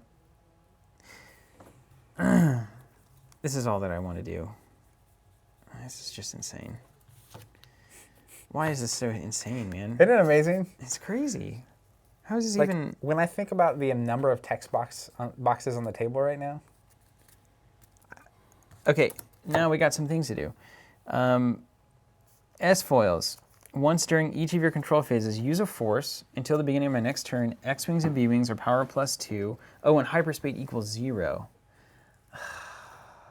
So I got to spend another turn to wait. So here's the thing. This lets you go get the attack run every round. Mm-hmm. So like you could literally move over, play the attack run, and give it a try I suppose I could get some proton torpedoes too, since I'm here, right? from your deck. I could try. They were in there? Are you kidding me? There's only, I think, 2 of them in the deck because you can basically keep getting them and you have the junkyard after you use them, you get to keep getting them back. That is great.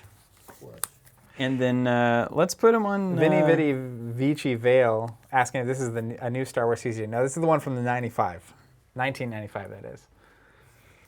So then proton here for 1 force. I just want Porkins to have some love. I'm playing this game by pure feel at this point. I think that's what you're supposed to do. And, okay, I think everything has happened. Has everything happened? I have no idea. I have no idea. I think you're good. Let's move. All right, so you're going to move. Wait, hold on, I got to drain. No, wait, that was forever We ago. already drained. Did we drain this? Yeah, Did I you drain discarded one? a card. Okay. I feel like I always forget to drain. Deploy, I did that. Battle. No. Yes, battle. No battles. Move. Move to the Death Star. 1, 2. Oh, wait, I've failed. No, you had the 3 sitting there. That's right. That's the why it's 3. there. Okay, thank you. 1, 2, 3. Now, if I just have one sitting on the Death Star, is that a... I'm going to drain you for 3, unless you battle me off of that, right? Well, these are here. But if they follow me into the trench So, run, like- then I would control that unless you deploy to it, yeah? That's right. So it may not be a bad idea to have a ship sitting on the Death Star, and it's like, well, And you like, got 'em. if your trench run fails, you have ships here that Do they all go back? go back to the attack run. Okay. Let me see the glossary.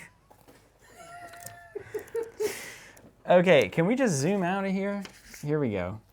So, for the sake of the camera... All right, I'm going to read you let's the get glossary back there. entry for the attack run. This epic event is deployed like an effect card and remains on the table. Thus, you may attempt an attack run once every turn if desired. Oh, okay. Starships may move into the Death Star trench only from the Death Star system location. Only starfighters and TIE squadrons may go to the trench. So TIE fighters and starfighters can go in here, not other cards that move like a starfighter. If your lead starfighter is lost, you should identify a new lead starfighter. If all your starfighters have been eliminated, your attack run ends, and any dark side starfighters in the trench are moved back to the Death Star system. Okay. That easy. Yeah, okay, we got it. Oh, wait, I needed to deploy that again. Yeah. I needed to deploy that on the trench. And that's just permanently out. I'm just going to take a gander. Yeah, you can pull that up too, Bryce. This is the attack run. Attack run. Deploy on Death Star trench. During your move phase, you may make an attack run as follows. Enter a trench. Move up to 3 of your starfighters into the trench for free. Can I do that now? Yep. Okay. You're doing this. I'm doing it. Here we are. Millennium Falcon. All right. And you got to have someone with proton torpedoes. Yeah, I've got 2 things. Does it help me to have double proton torps or just the 1 liter? I couldn't tell you. I'll read the rest of this card in a second. Is my decision informed by anything rational?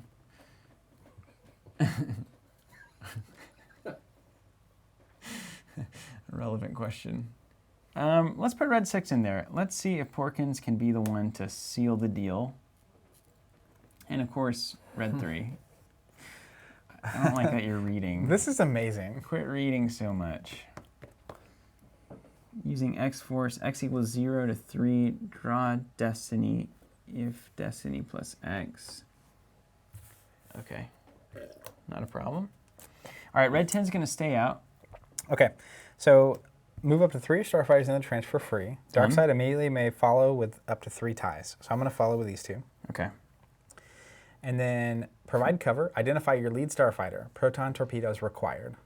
It's Jack. Jack is your lead. Go get them, Porkins. And a wingman, if any.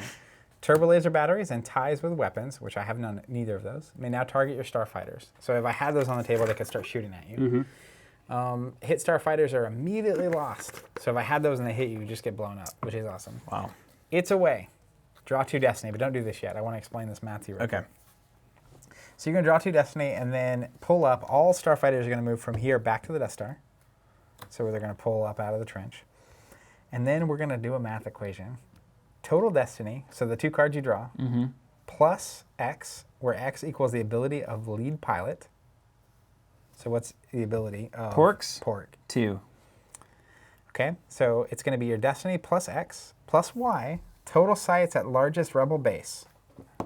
4 sights. So it's going to be plus 2 plus 4, so plus 6, minus Z, highest ability of TIE pilots in trench. I can't. So it's minus 3. If that's greater than 15, the Death Star is blown away. Can you imagine? Somebody brings that card into like a concept room and they're like, all right, I've got an idea for the trench run. So all this stuff's going to happen, then we're going to draw this big equation. You guys want to print that? And everyone's like, yeah. The thing is, can you imagine you're in a tournament? Oh my god. And you're like, It's great. All right, give me Okay. that trench run. So you're gonna whiteboard off. you're dropping your bomb. We're gonna fly away, and then you're gonna tell me. You're gonna draw the top 2, and we're gonna total it up. Walk me through provide cover. Identify your lead starfighter. Okay. Okay, so I red 6 is don't going have in. any weapons to fire you with. Okay. And then it's away. Draw 2 destiny. And I don't have to shoot the proton Nope. torpedoes. Flip them over. Let's see what you get. Oh my god. It's 2 5s. All right. So you got 2 5s. That's great. So then after that, you drop the bomb. Yeah. We pull up to the Death 2 Star. laser cannons for my destiny? Come on. right. How So I'm gonna let you do perfect. this math. So total destiny. Okay, math is my strong What's your suit. total destiny? 10. Plus the ability of your lead pilot. Jack. 2. 12. Okay. Plus the total sights at the largest rebel base. 4. 16. 16. Minus my highest ability is 3. Okay. 16 minus 3. Uh-huh. 13. Yep. If that's greater Oh, than you're 15, kidding me? This is garbage. Hold on. Is there anything that matters here? Is there anything I can play? No, this is just a totally different. It's not even a battle. not even a battle. It's during the move phase. But you can do this every round. But It's just that was out. the greatest Destiny draw I could ever hope for. You gotta get your pilot ability up. Yeah, I need Luke, probably. Well, wouldn't you know it? This is ridiculous. Okay, so is that it? So you miss. How satisfying. Yeah. Okay. And then you keep moving. But now I'm going to get to fight you. Okay.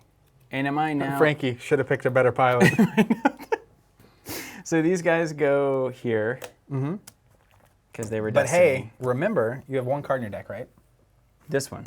Okay, so if you put that used pile under your deck right now, you know what cards 2 and 3 are. Yeah, that's true. So you can guarantee a 10 if that's what you want. I can not put them in my force pile? You can put any number of force you could activate into your pile. Okay, So if I you could activate choose 1 not next to. round, Yeah, you could yeah, literally just know you have a 10. Okay, but then how do I get Luke? Well, I'm just showing you that that's a thing you could do right there. Okay, so the main things are I've got to have a high Destiny value. I've got to have a high pilot skill. Anything else? And you need a good destiny draw. And I've got 4 here, which is my max. There might be more. No. No. But you're literally at your ability plus 4, plus your destiny, minus 3, or you could get rid of this guy. You can fight next round and try to get rid of these guys. Oh, because you have ability over there as well. So you have this fight happening over the trench. Okay. Okay. Kill the TIE fighters, yes. Then make the attack run during the move phase. Yes, that's the plan. He's got it. Okay, move is done. Where's the back of my? You took my glossary. Move and then draw. You took my glossary. I want to draw this.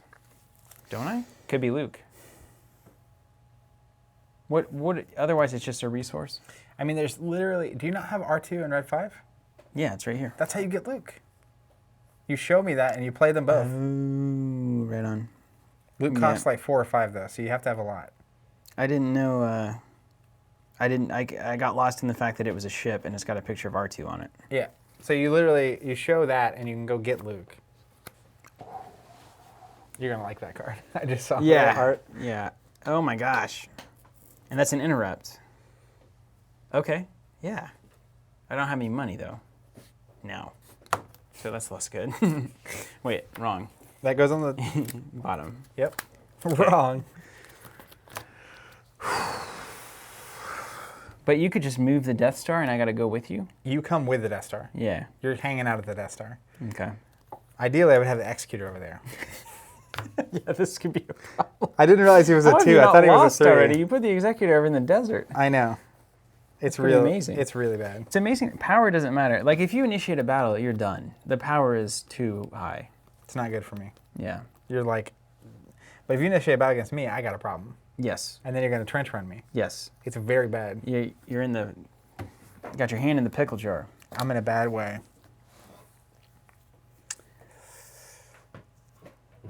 Now, so what happens to a deck that doesn't play the Death Star?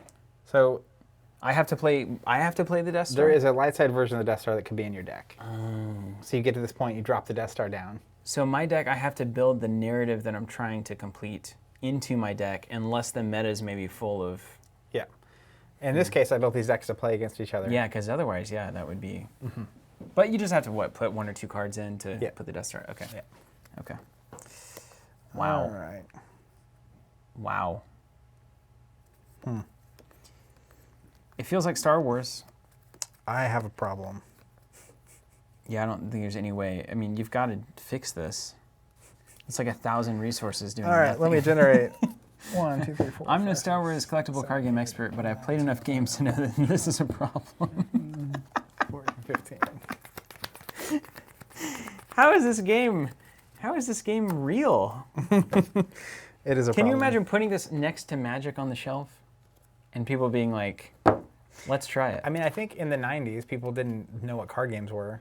And 2, it was Star Wars. So it's like, I bought a lot of this before I could even play the game. And then by the time you learn how to play it, you've got to be a fanatic about it because you just spent so much time staring at it that it's like, well, this is, I want to And do you're what I just committed to learned. making it work. I spent 20 hours on this. I want to at least play Yeah. somebody. And finding other people that have learned it and understand it, wow.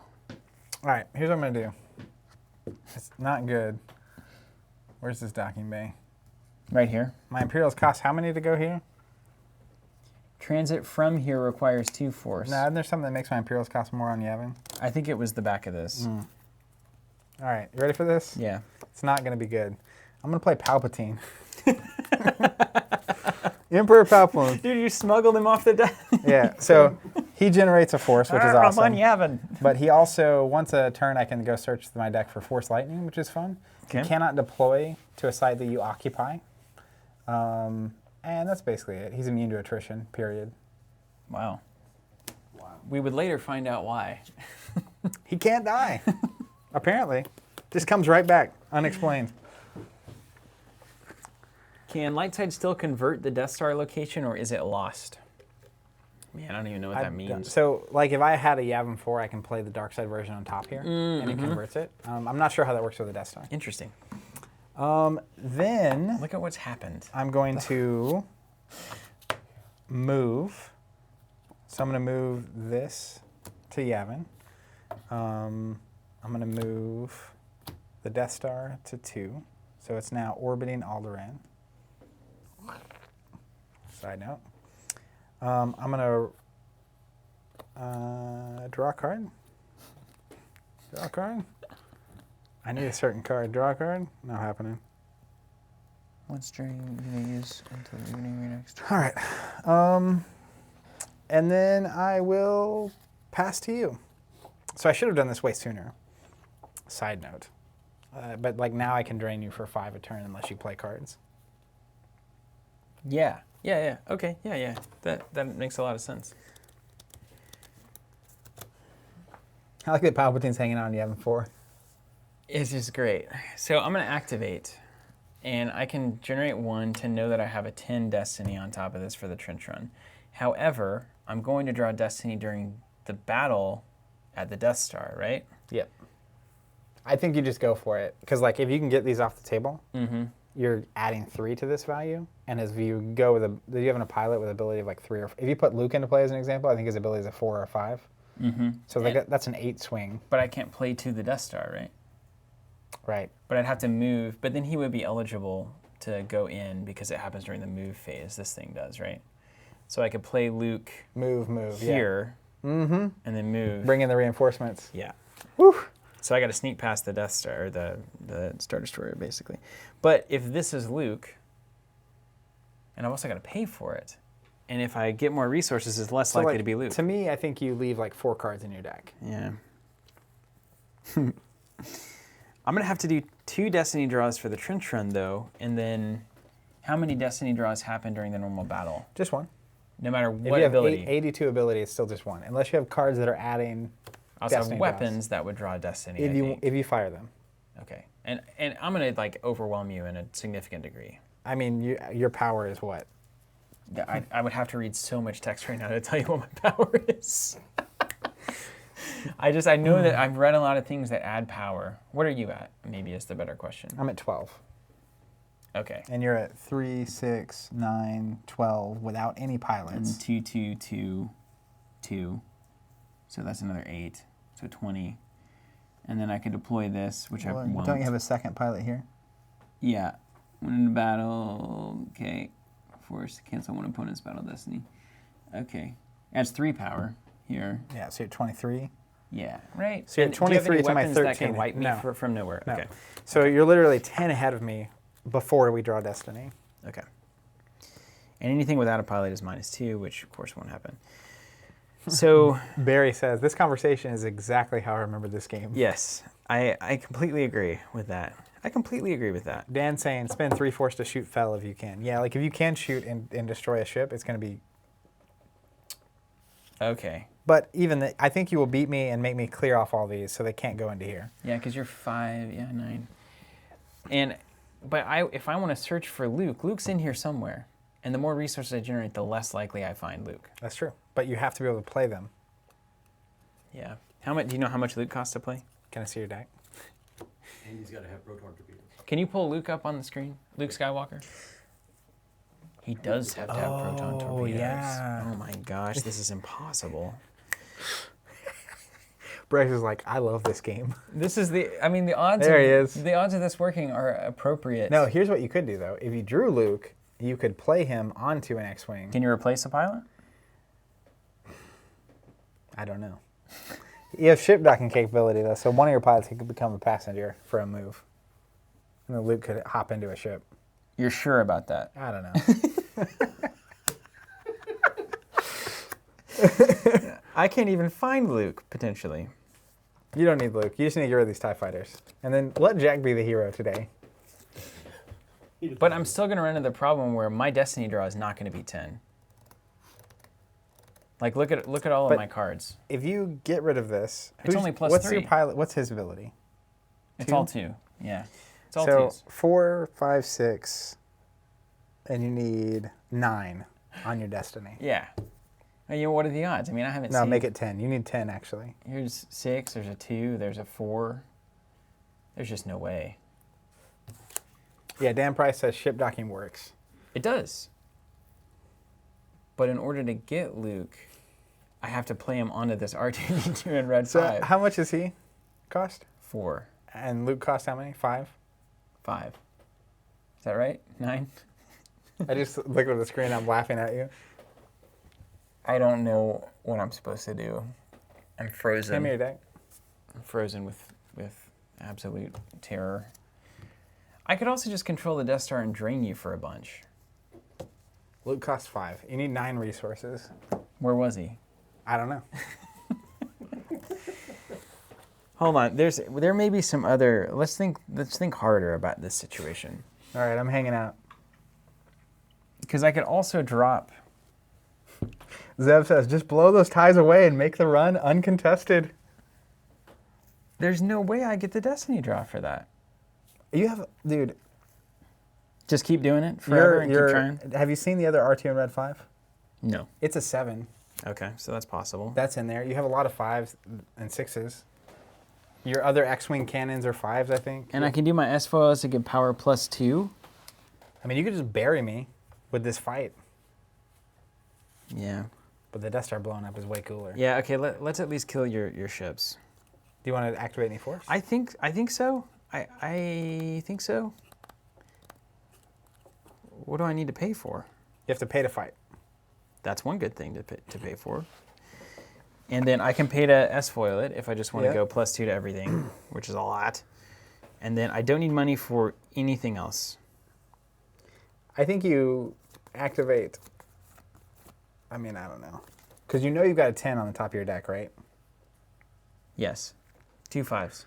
So if you pay 1 to attack and you just win, well, the first one's going to flip and it's attrition of 5. And it's +5 to your power. Then you have a 5 plus a question mark. Let's do that. So you think we should just initiate a battle right here? Or you could activate like 3 force. Know you have the weapons to fire and just go for total random on the top of your deck. Because that's totally your style. Yeah, that's exactly what I love. I will say if you blow the Death Star up, you definitely win the game. I don't have enough force to cover it, to pay the price. I'm just going to make sure there's nothing clever I can do here. The other thing is like the run doesn't do anything bad to you. Yeah, so I can just hover on the Death Star. You lose 3 on the drain phase every time. How much am I losing on the drain? 5? 5 because of Palpy? And he can't be eliminated. He can't be attritioned. So I'd have to beat him power-wise? I could lose it elsewhere if I wanted to. Oh, nasty. Sometimes you talk through it all and you still have no idea what you're going to do. Absolutely no idea. I mean, I think your options are activate some force, then do an attack, and then do an attack run on random, or activate no force and do the attack run. Know it's going to be 5 plus a random. I like that. And then like you still are killing off my ships, and you get attack run again next round too. I like that. Like it's not a problem. All right, so what has happened? So you just Pay 1. Yep. Pay 1 to initiate a battle. Okay. Wait, hold on. We need to follow the steps. I've activated control. Do I control anything? No, not anymore. Deploy. I'm not going to deploy anything. I love it. Initiate a battle. Okay. Initiate. Let's go. You know what you could do? Yes. No, I don't. This is interesting. Okay. You could, because you have Han of ability 3 and Land of ability 3, you could technically also pay force to use ship docking capability to flip pilots and get an ability of 3 onto an X-Wing that's Han or Lando. I like the idea of Lando making the trench run. But then my 5 goes away, yeah? Yeah. So I think you do that next round. All right, let's do it. You're going to Let's win no matter go. what happens. Let's go. All right, so you're fighting me. Yes, battle has begun. All right, so Now weapons what segment, happens? you got to fire any weapons. You don't have any money to. No, I don't want to fire any weapons. Okay. Although you have proton debris that fire for free aboard someone, but if you use them, I think they go away. So be careful. And this one has them. This one, I've got 2 proton torps. Do you want to fire them? Just see what happens? May target using 1 force. But then you don't have a force. But don't they fire for free aboard one of Yes. these guys? Fire free aboard, immune to attrition. Okay. Fire for free, and then what happens? Draw Destiny, capital Starship hit if Destiny greater than armor. And I know it's 5, and your armor is immaterial. So I could easily axe 1 ship. But then you lose your 5. Yeah.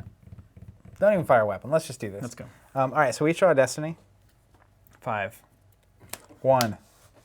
Okay, so I'm at 3, 6, 9, 12, 13. So we seriously add all of these numbers up? Yeah, you were at 23. I'm going to check again, All right. because I feel like there's a lot of text that could be active. This is +3. No, it's not. This is at a... Yeah, my total power is +3. Oh, God. No matter in battles at systems. This is a system, right? Death Star system. Okay. That's no moon. 5, 6, 7, 8, 9, 10. Draws 1 battle destiny if not able to otherwise. You're already drawing it. Okay. I lost count. 8, 9, 10, 11, 12, 13, 14, 15, 16, 17, 18, 19, 20, 21, 22, 23, 24. No, 8. It's so hard. you don't count the pilot's power naturally, just what It's they add to the add ship. in the text box. All right, look, 3, 6, 9, 12. 3. I'm too busy. All See, right. I'm adding my numbers up. Go get a beverage. Call for a pizza. Be right back. 3, 5. That's 8. 9, 10, 11. Gave me a good idea. 12, 13, 14, 15, 16, 17, 18, 19, 20, 21, 22, 23, 24, 25, 26, 27, 28, 29, 30, 31. 31. Remember that. 31. 31. Everybody at home, remember that. 31. 31. Okay. 31. Should we write it down? Yes. Everybody in chat remembers 31. Zach, you remember 31? Okay. Got it. Do you want me to count yours?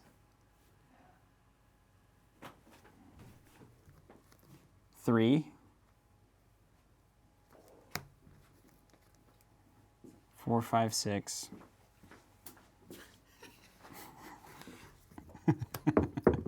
7, 8, 9. I think you're at 11. Yeah. Plus my 1 for my destiny. All right, 31 minus 12. That's 21, 19. 19 total dying. Yes. Is that right? I lose by 19. So first thing, I have attrition of 1. You're going to have to lose something. Oh. This is attrition at work here. Oh, right. And it can be a pilot, right? Yep. It should be Jack, right?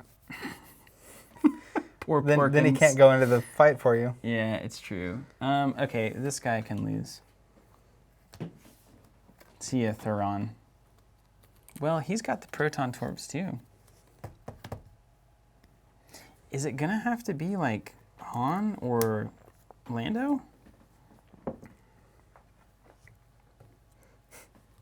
I don't know. Here, you're gone.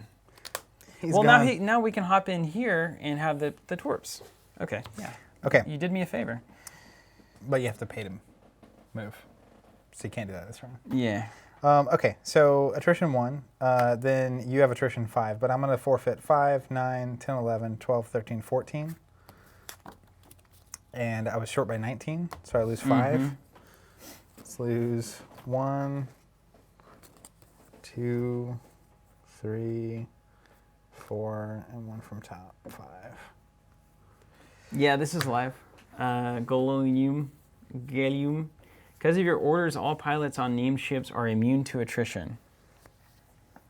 Pilots on named ships are immune to Oh attrition. yeah, you're just immune to attrition. You don't even lose him. Or does it mean that I have to choose something that isn't a pilot? But they're all immune. Everything that has a forfeit value is immune on the table. Because of, I'll take the leader, the Attrition less Admiral than 4. Oh, yeah. Okay, they're all, yeah. Yeah, same with mine, technically. But I had to lose them to survive. Wow. Okay. Apparently pilots are, but not passengers. Okay. Oh. Trench run. Trench run. Trench run. Okay. All right, so all your TIE fighters are gone. Yep. So you move 3 ships into the trench run. That goes to your discard pile. Thanks. Will he do it? And we decided Jack's going to be the leader. Someone with a proton torpedo plus 2 ships. I don't have any laser cannons to shoot you, so it doesn't matter. And the wingmen don't matter here. That's what I'm saying. It would only really matter if I had TIE fighters with weapons or I can fight them off of you. Because I Okay. could shoot at them. Let's get Red Tin in there. I feel like I like the unsung heroes. Actually, we don't need the Falcon in here, do we? Nope. It does nothing. Does nothing. That's what I was. Okay. You just throw 3 X-Wings, Let's Red throw these Squadron X-Wings, coming in. and then the Falcon sits up top. All and right. we know We'll how run this it down goes. one more time and see if you can top rope this thing. Move up to 3 starfighters in the trench for free. Darkseid can move up to 3 TIEs for free. I don't have any. Identify your lead starfighter. Jack. Proton torpedoes required. And wingmen, if any. Turbo laser batteries, etc. It's away. Draw 2 destiny. Now, before you do, here's what we need. You have 2 ability. Plus you have 4 sights, so it's 6. And you have Do I have to be controlling these or just okay? So you need 10 on these 2 cards to blow the Death Star away and win the game. And we know this is a 5. So we need 5 or more on this other card. 4. He misses by 1. He pulls up and they don't hit. So good. Do these go to my little... Top of use pile. Okay. Interesting. Cool. This is stressful. It's so stressful. It's close. And if I was actually doing well, then like it would be... Anyways. The Yeah. Executor wasn't out. Okay, and then I draw 0 because I don't have any things. And so then these go to the bottom. Dayton says, should have turned off that targeting computer. Use the force. All right. Okay. All right. Mine? Yeah. Let's activate force. I'll activate all the way down to 2. I'll force drain you, which is going to be 2, 3, 4, 5, and then just reading all my effects here. Yeah, I'm going to force drain you for 5. Okay. And I can throw those from my hand? From your hand, top of your top of your deck or top of your force pile. Are these Tatooine locations that I just don't think I'm going to play them. I feel like it's like, whoa, yeah, over there. Okay. And then, I don't know. This one.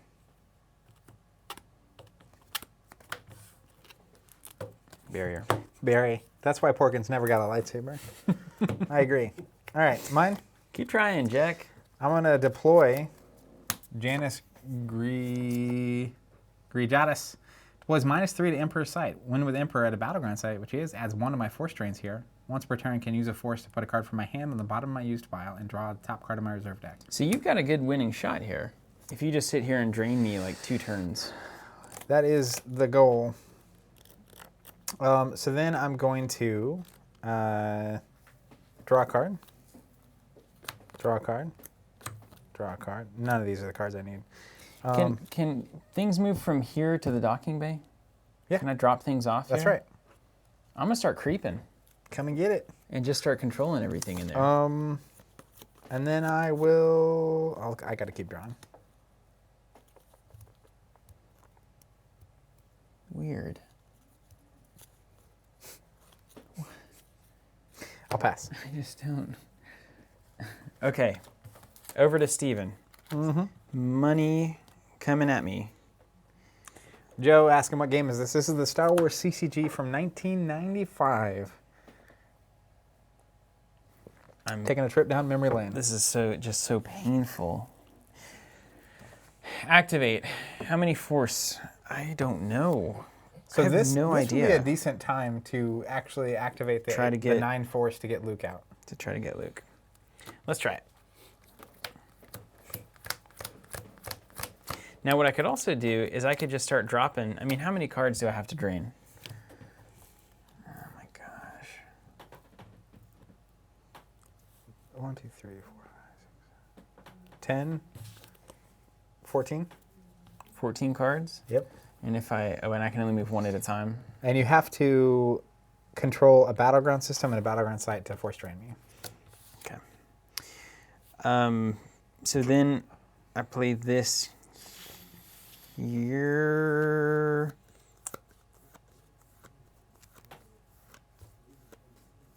Weird. Okay. All right.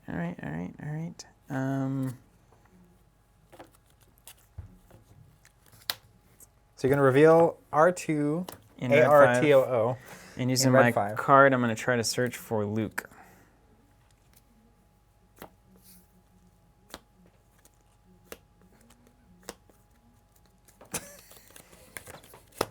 No. Swing and a miss. Do I still have to play this? I think so.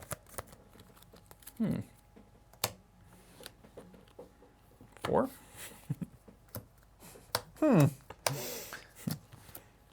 Definitely into losing this game. 8 passengers, 2 vehicles, 4 ties, ship docking, permanent pilot. Ability 1, immune attrition less than 4. And how do we can switch?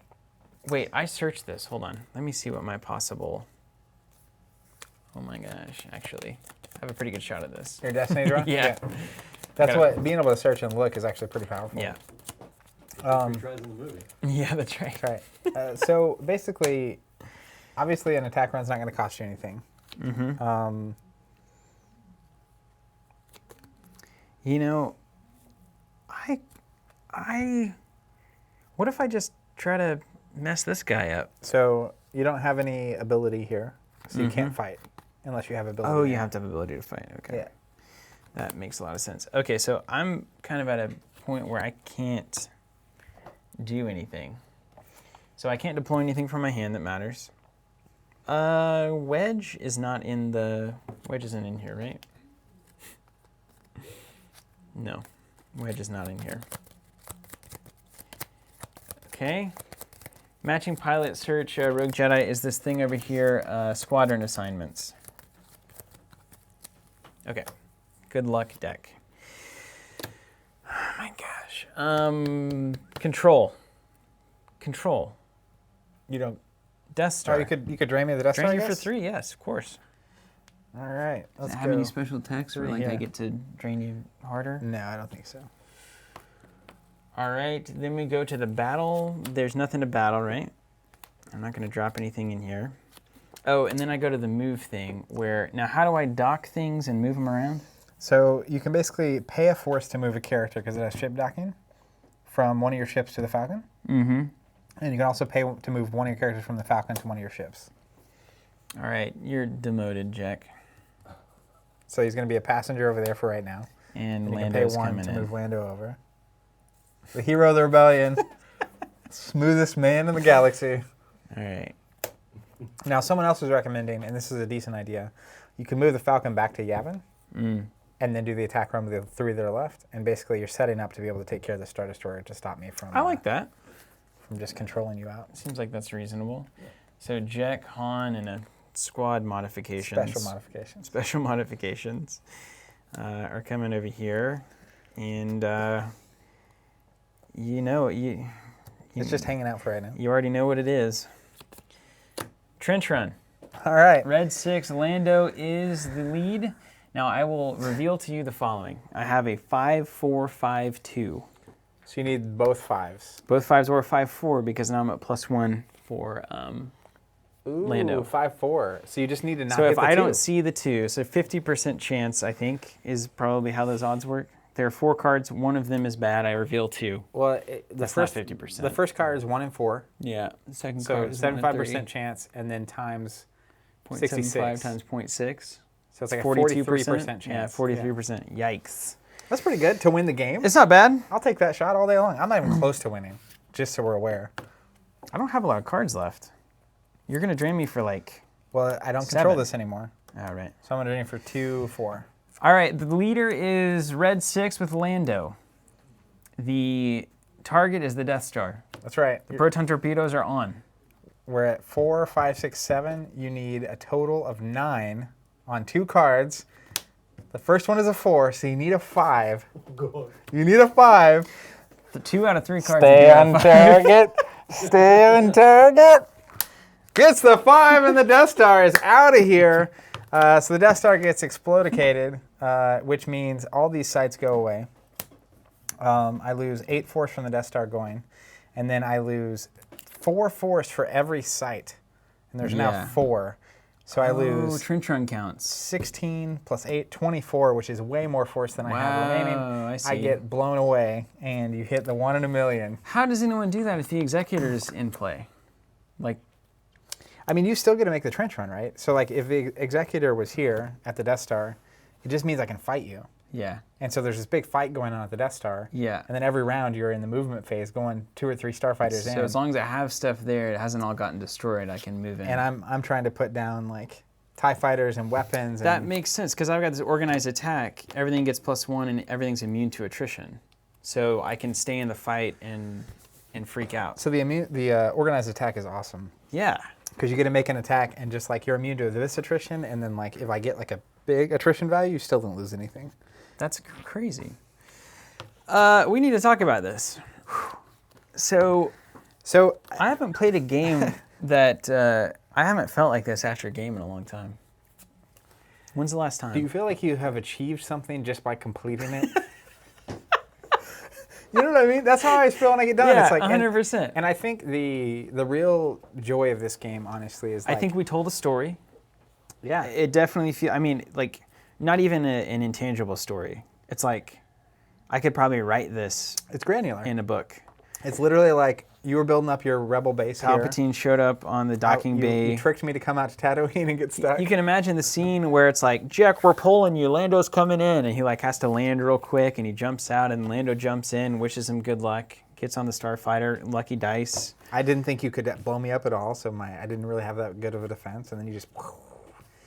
But like, it's so granular that like, even the story that was down here, right? It's like, Leia's down Like at the we know base. exactly what's happening. Vader comes down on a ship and just like slices in half. And then like... But she you gets oust him as Vader, well. Yeah. And then Han and Chewie are there, and Vader comes back in and does it again.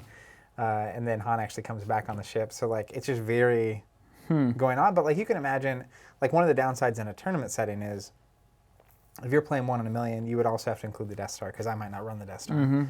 And then like my deck might be totally different. It's like, I'm like bounty hunters on Bespin trying to capture stuff, and like... You know, the weird thing too that I remember specifically was that this was, you really didn't get on the internet and look at all the decks that were out there. It didn't exist. So somebody could quite literally just blindside you with something you had never ever experienced before. Well, it was cards you'd never seen. Yeah. And like using them in ways that you'd never, like I could come to a tournament and somebody's trying to blow up the Death Star and I have no idea what that even looks like.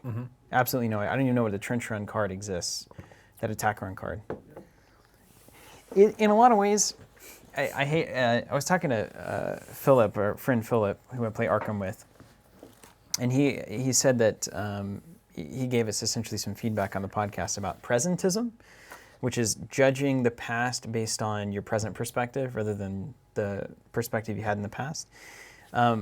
And a lot of times it's used to be, like the back in my day kind of mentality of like, well, things were different. It's just like, no, you've changed, not the past has changed. So like, you think you were a better kid than the current kids, but that's because you're judging it based on your 30-year-old self, not your 8-year-old self, right? Yeah.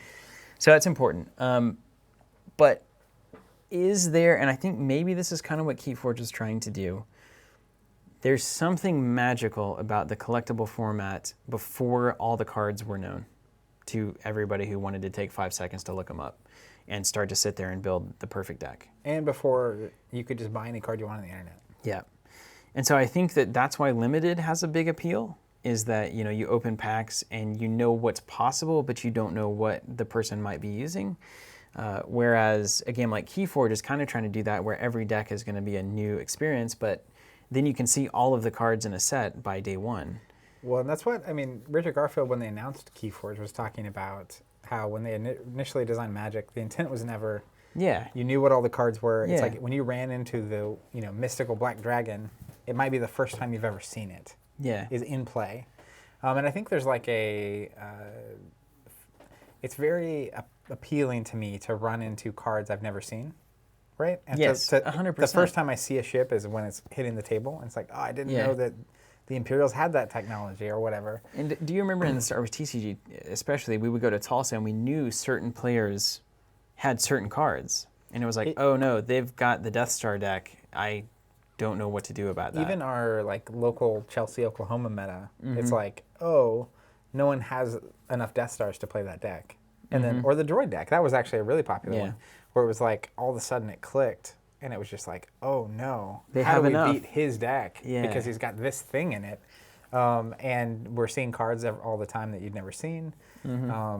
And definitely, like, a lot of times you might have 1 or 2 of a card, but no one has 4 until there's a big trade that happens down at the local store, and it's like, this totally shifted the meta.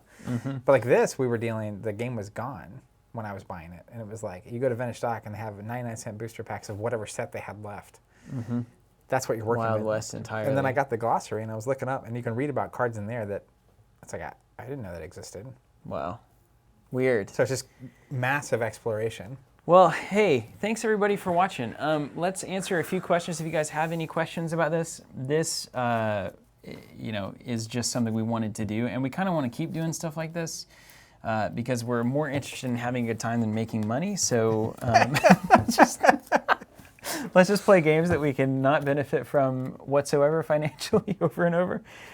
So, I mean, any questions out there from anybody? Like I said, I think. What was your favorite card while you were playing? I think I have an interest in continuing to explore some of these older games Totally. that we grew up with. That's fun now. There's a lot of people, once they saw we were doing this, were asking, like, are you going to play this? We definitely got to play the TCG as well. Yeah. Hold on, let's see. What I was going to say earlier, I think the other part of this game that is, especially when it's collectible and you didn't own everything, really worth pointing out, right, is like, this is a lot to take in. Like, if you've never played the game and you're learning, you have to read all of these cards and, like, understand. Look at your side of the board right now. It's like you have like 30 cards in play, let alone what's in your hand. But the more you play, and particularly the more you play with your deck, it's like the burden of knowing what all this does and how it's and like you know what you're trying to do. You put that on your opponent instead. Yeah. You know what you're trying to do, but like the more you play in total, it's like when I see this objective and I see these locations, it's like I know what you're trying to do. Yeah, you start to get that idea. And so I don't have to ask many questions. You don't have to look as much. And I think that is something in the 90s that was just more acceptable, where it's like, yeah, we're going to spend months getting used to the cards that are around. And then like... And even then, you might go to a regional event and see something you've not seen before. I was like, oh, did you know that you could do that? The Joplin meta has got like some serious tech going on. I see somebody mentioning Millennium Blades. Retro Daniel, Level 99 is definitely a company that we are constantly keeping our eyes on. I haven't played it yet, and we probably should. Very much should. Sithborg agree. So saying the game was fun because most of us developed new Star Wars favorite characters because we couldn't get the name characters, which I think is absolutely true. I remember that for sure. That also, Zev306 mentioned on Twitch, the card shop having the counter where you could see the cards for sale. Yep. That was candy. Well, and it's like, part of you just wanted to go to the store to see if you could see cards you hadn't seen. And then they have binders of stuff you can buy. And just the simple thing, you couldn't like get on your phone and be like, oh, what's this worth on TCG Player? Well, and like just the reality of buying a booster pack. And like it's like, oh, what, and you pull like anything. Anything. Does it kind of feel like Netrunner? No. This game feels nothing like Netrunner. I'd say it's not the opposite because it's still kind of old. Netrunner brings a lot of those older concepts of CCGs where you kind of have to, it takes a little while to get understand what's going on. Yeah. Because the theme is like heavy, so you got to figure it out. But no, this is not like Netrunner. I think it feels like Netrunner in that it's older and like it has some of the same downsides, which is like, even in all of this, right? We kept doing it where it's like, what's my total power? What's my this? And it's like, the way it works, it's like you have a power on a ship, and then to reference how much power your pilot's adding, you have to look in this little text box. So I think there's symbology and size of text and what's going on that could make it way faster. You could clean it up so well. So I think the main thing is you can keep the system and the planets and the movement and whatnot, but there's so many templating things with this game that I think you could improve. Yes. That would just make it way easier to follow along as a player. Yeah, without a doubt. I think that's... And it's so fascinating to want that to happen too. I really would love to see what that game looks like. Yeah. Star Trek. I remember tons of people saying the Star Trek CCG is definitely rivals this one. Similar system. There's by Decipher. I think they had a lot of, in the same way that maybe like you see concepts from some Fantasy Flight games carry over to other Fantasy Flight games. Right? Yeah. Where it's like Spirit. It has the same essence that's going on. And the Wars CCG, of course, which was kind of this, but stripped back to the Decipher Zone IP. Barry Hale on YouTube saying, I think the game flourished when you had diametrically opposed decks. Having one deck on Cloud City and one on Hoth wasn't as epic or narrative heavy as the one that we just saw, which is 100% true. But that's one of the cool things that I liked about, like when I went back to revisit to build these decks and then also to build my draft cube, was like, if you're looking to build decks that are thematically paired, this game can do that on a totally different level than any game I've ever played. Like Destiny, as much as I love it, it's like, yeah, Vader versus Luke, that's thematic. But like when you have two Hoth decks, as an example, fighting it out over the ground locations of Hoth and the walkers and the snow speeders. I would love to do that. Yeah. Pastorian83, as much as spoils means to the start of Covenant, maybe that should be in the lineup of future casts. Maybe we should. Maybe we should play some spoils. Let's see. Let me see if there's anything else here. Sorry to look at my phone. That's interesting. Brian Wills says, you guys have great chemistry. Oh, it moved. Love this type of stream. Can you make a calendar of dates and games you plan on doing this for? That's Interesting require a lot question. of thinking ahead instead of figuring it out the day before we do We're it. usually a week or two ahead on the stream content, but It's trying to sound cool, Zach. a lot of the stream stuff with games that are actively in production is in response to new stuff coming out, right? So like if a new hero from Marvel Champions come out, we might play that following week And with we that can hero. get it. If we can get it, that's the big question. So with the older games, it's easier because like we had this on our list and we didn't have anything necessarily to stream this week, so it fit in. James Parsons on Facebook. James asking if we played the Wars card game. I never saw that at all. I was never around Wars whatsoever. It's this system, like I said, their own IP. I think 2 sets and it went under for a number of reasons. Decipher ran into some issues that were not game related. It was embezzlement and it was weird family stuff behind the scenes. So this game could well have kept going forever. I mean, officially from Decipher, if that kind of the stuff thing hadn't to me happened. is it's a like, tragedy to think the about fact that that kind it of stuff. still carries on to this day because the Players Committee, there was such a fervent, committed player base for this game. And still is. Yeah. It's like that is the essential quality of an expandable game. The fact that it still to create is a around. community that like into it. Yeah. Like I have no doubts that if they hadn't, had the financial issues they had, and also if Wizards hadn't picked up the license, this game might still easily be around. And I think it's the kind of thing that would have benefited. I think probably in the 2000s with once the prequels finished up, I wouldn't have been surprised to see them do like a 2.0.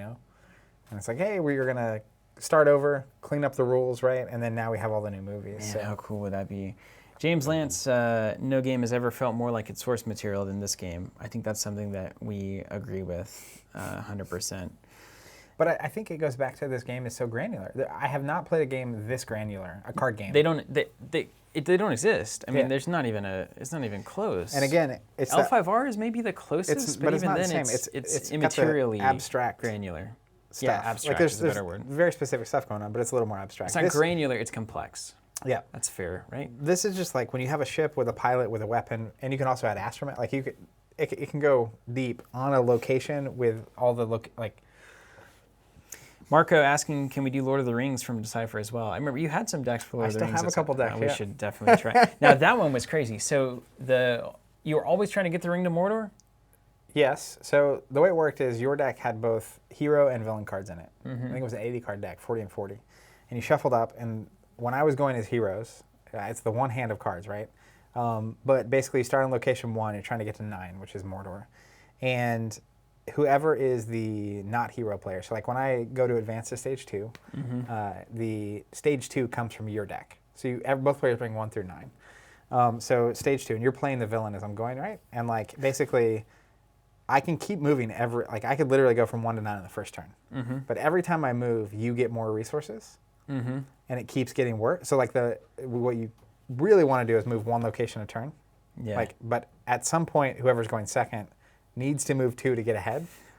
Or if you feel like it didn't go so well for the villains, it's like you might move 2 if you don't think they have anything worth doing. So is it the first to get to 9 wins the game? Whoever gets to the end wins. But That's you so have a fascinating. ring bearer, right, which is normally Frodo, but Sam can also bear it.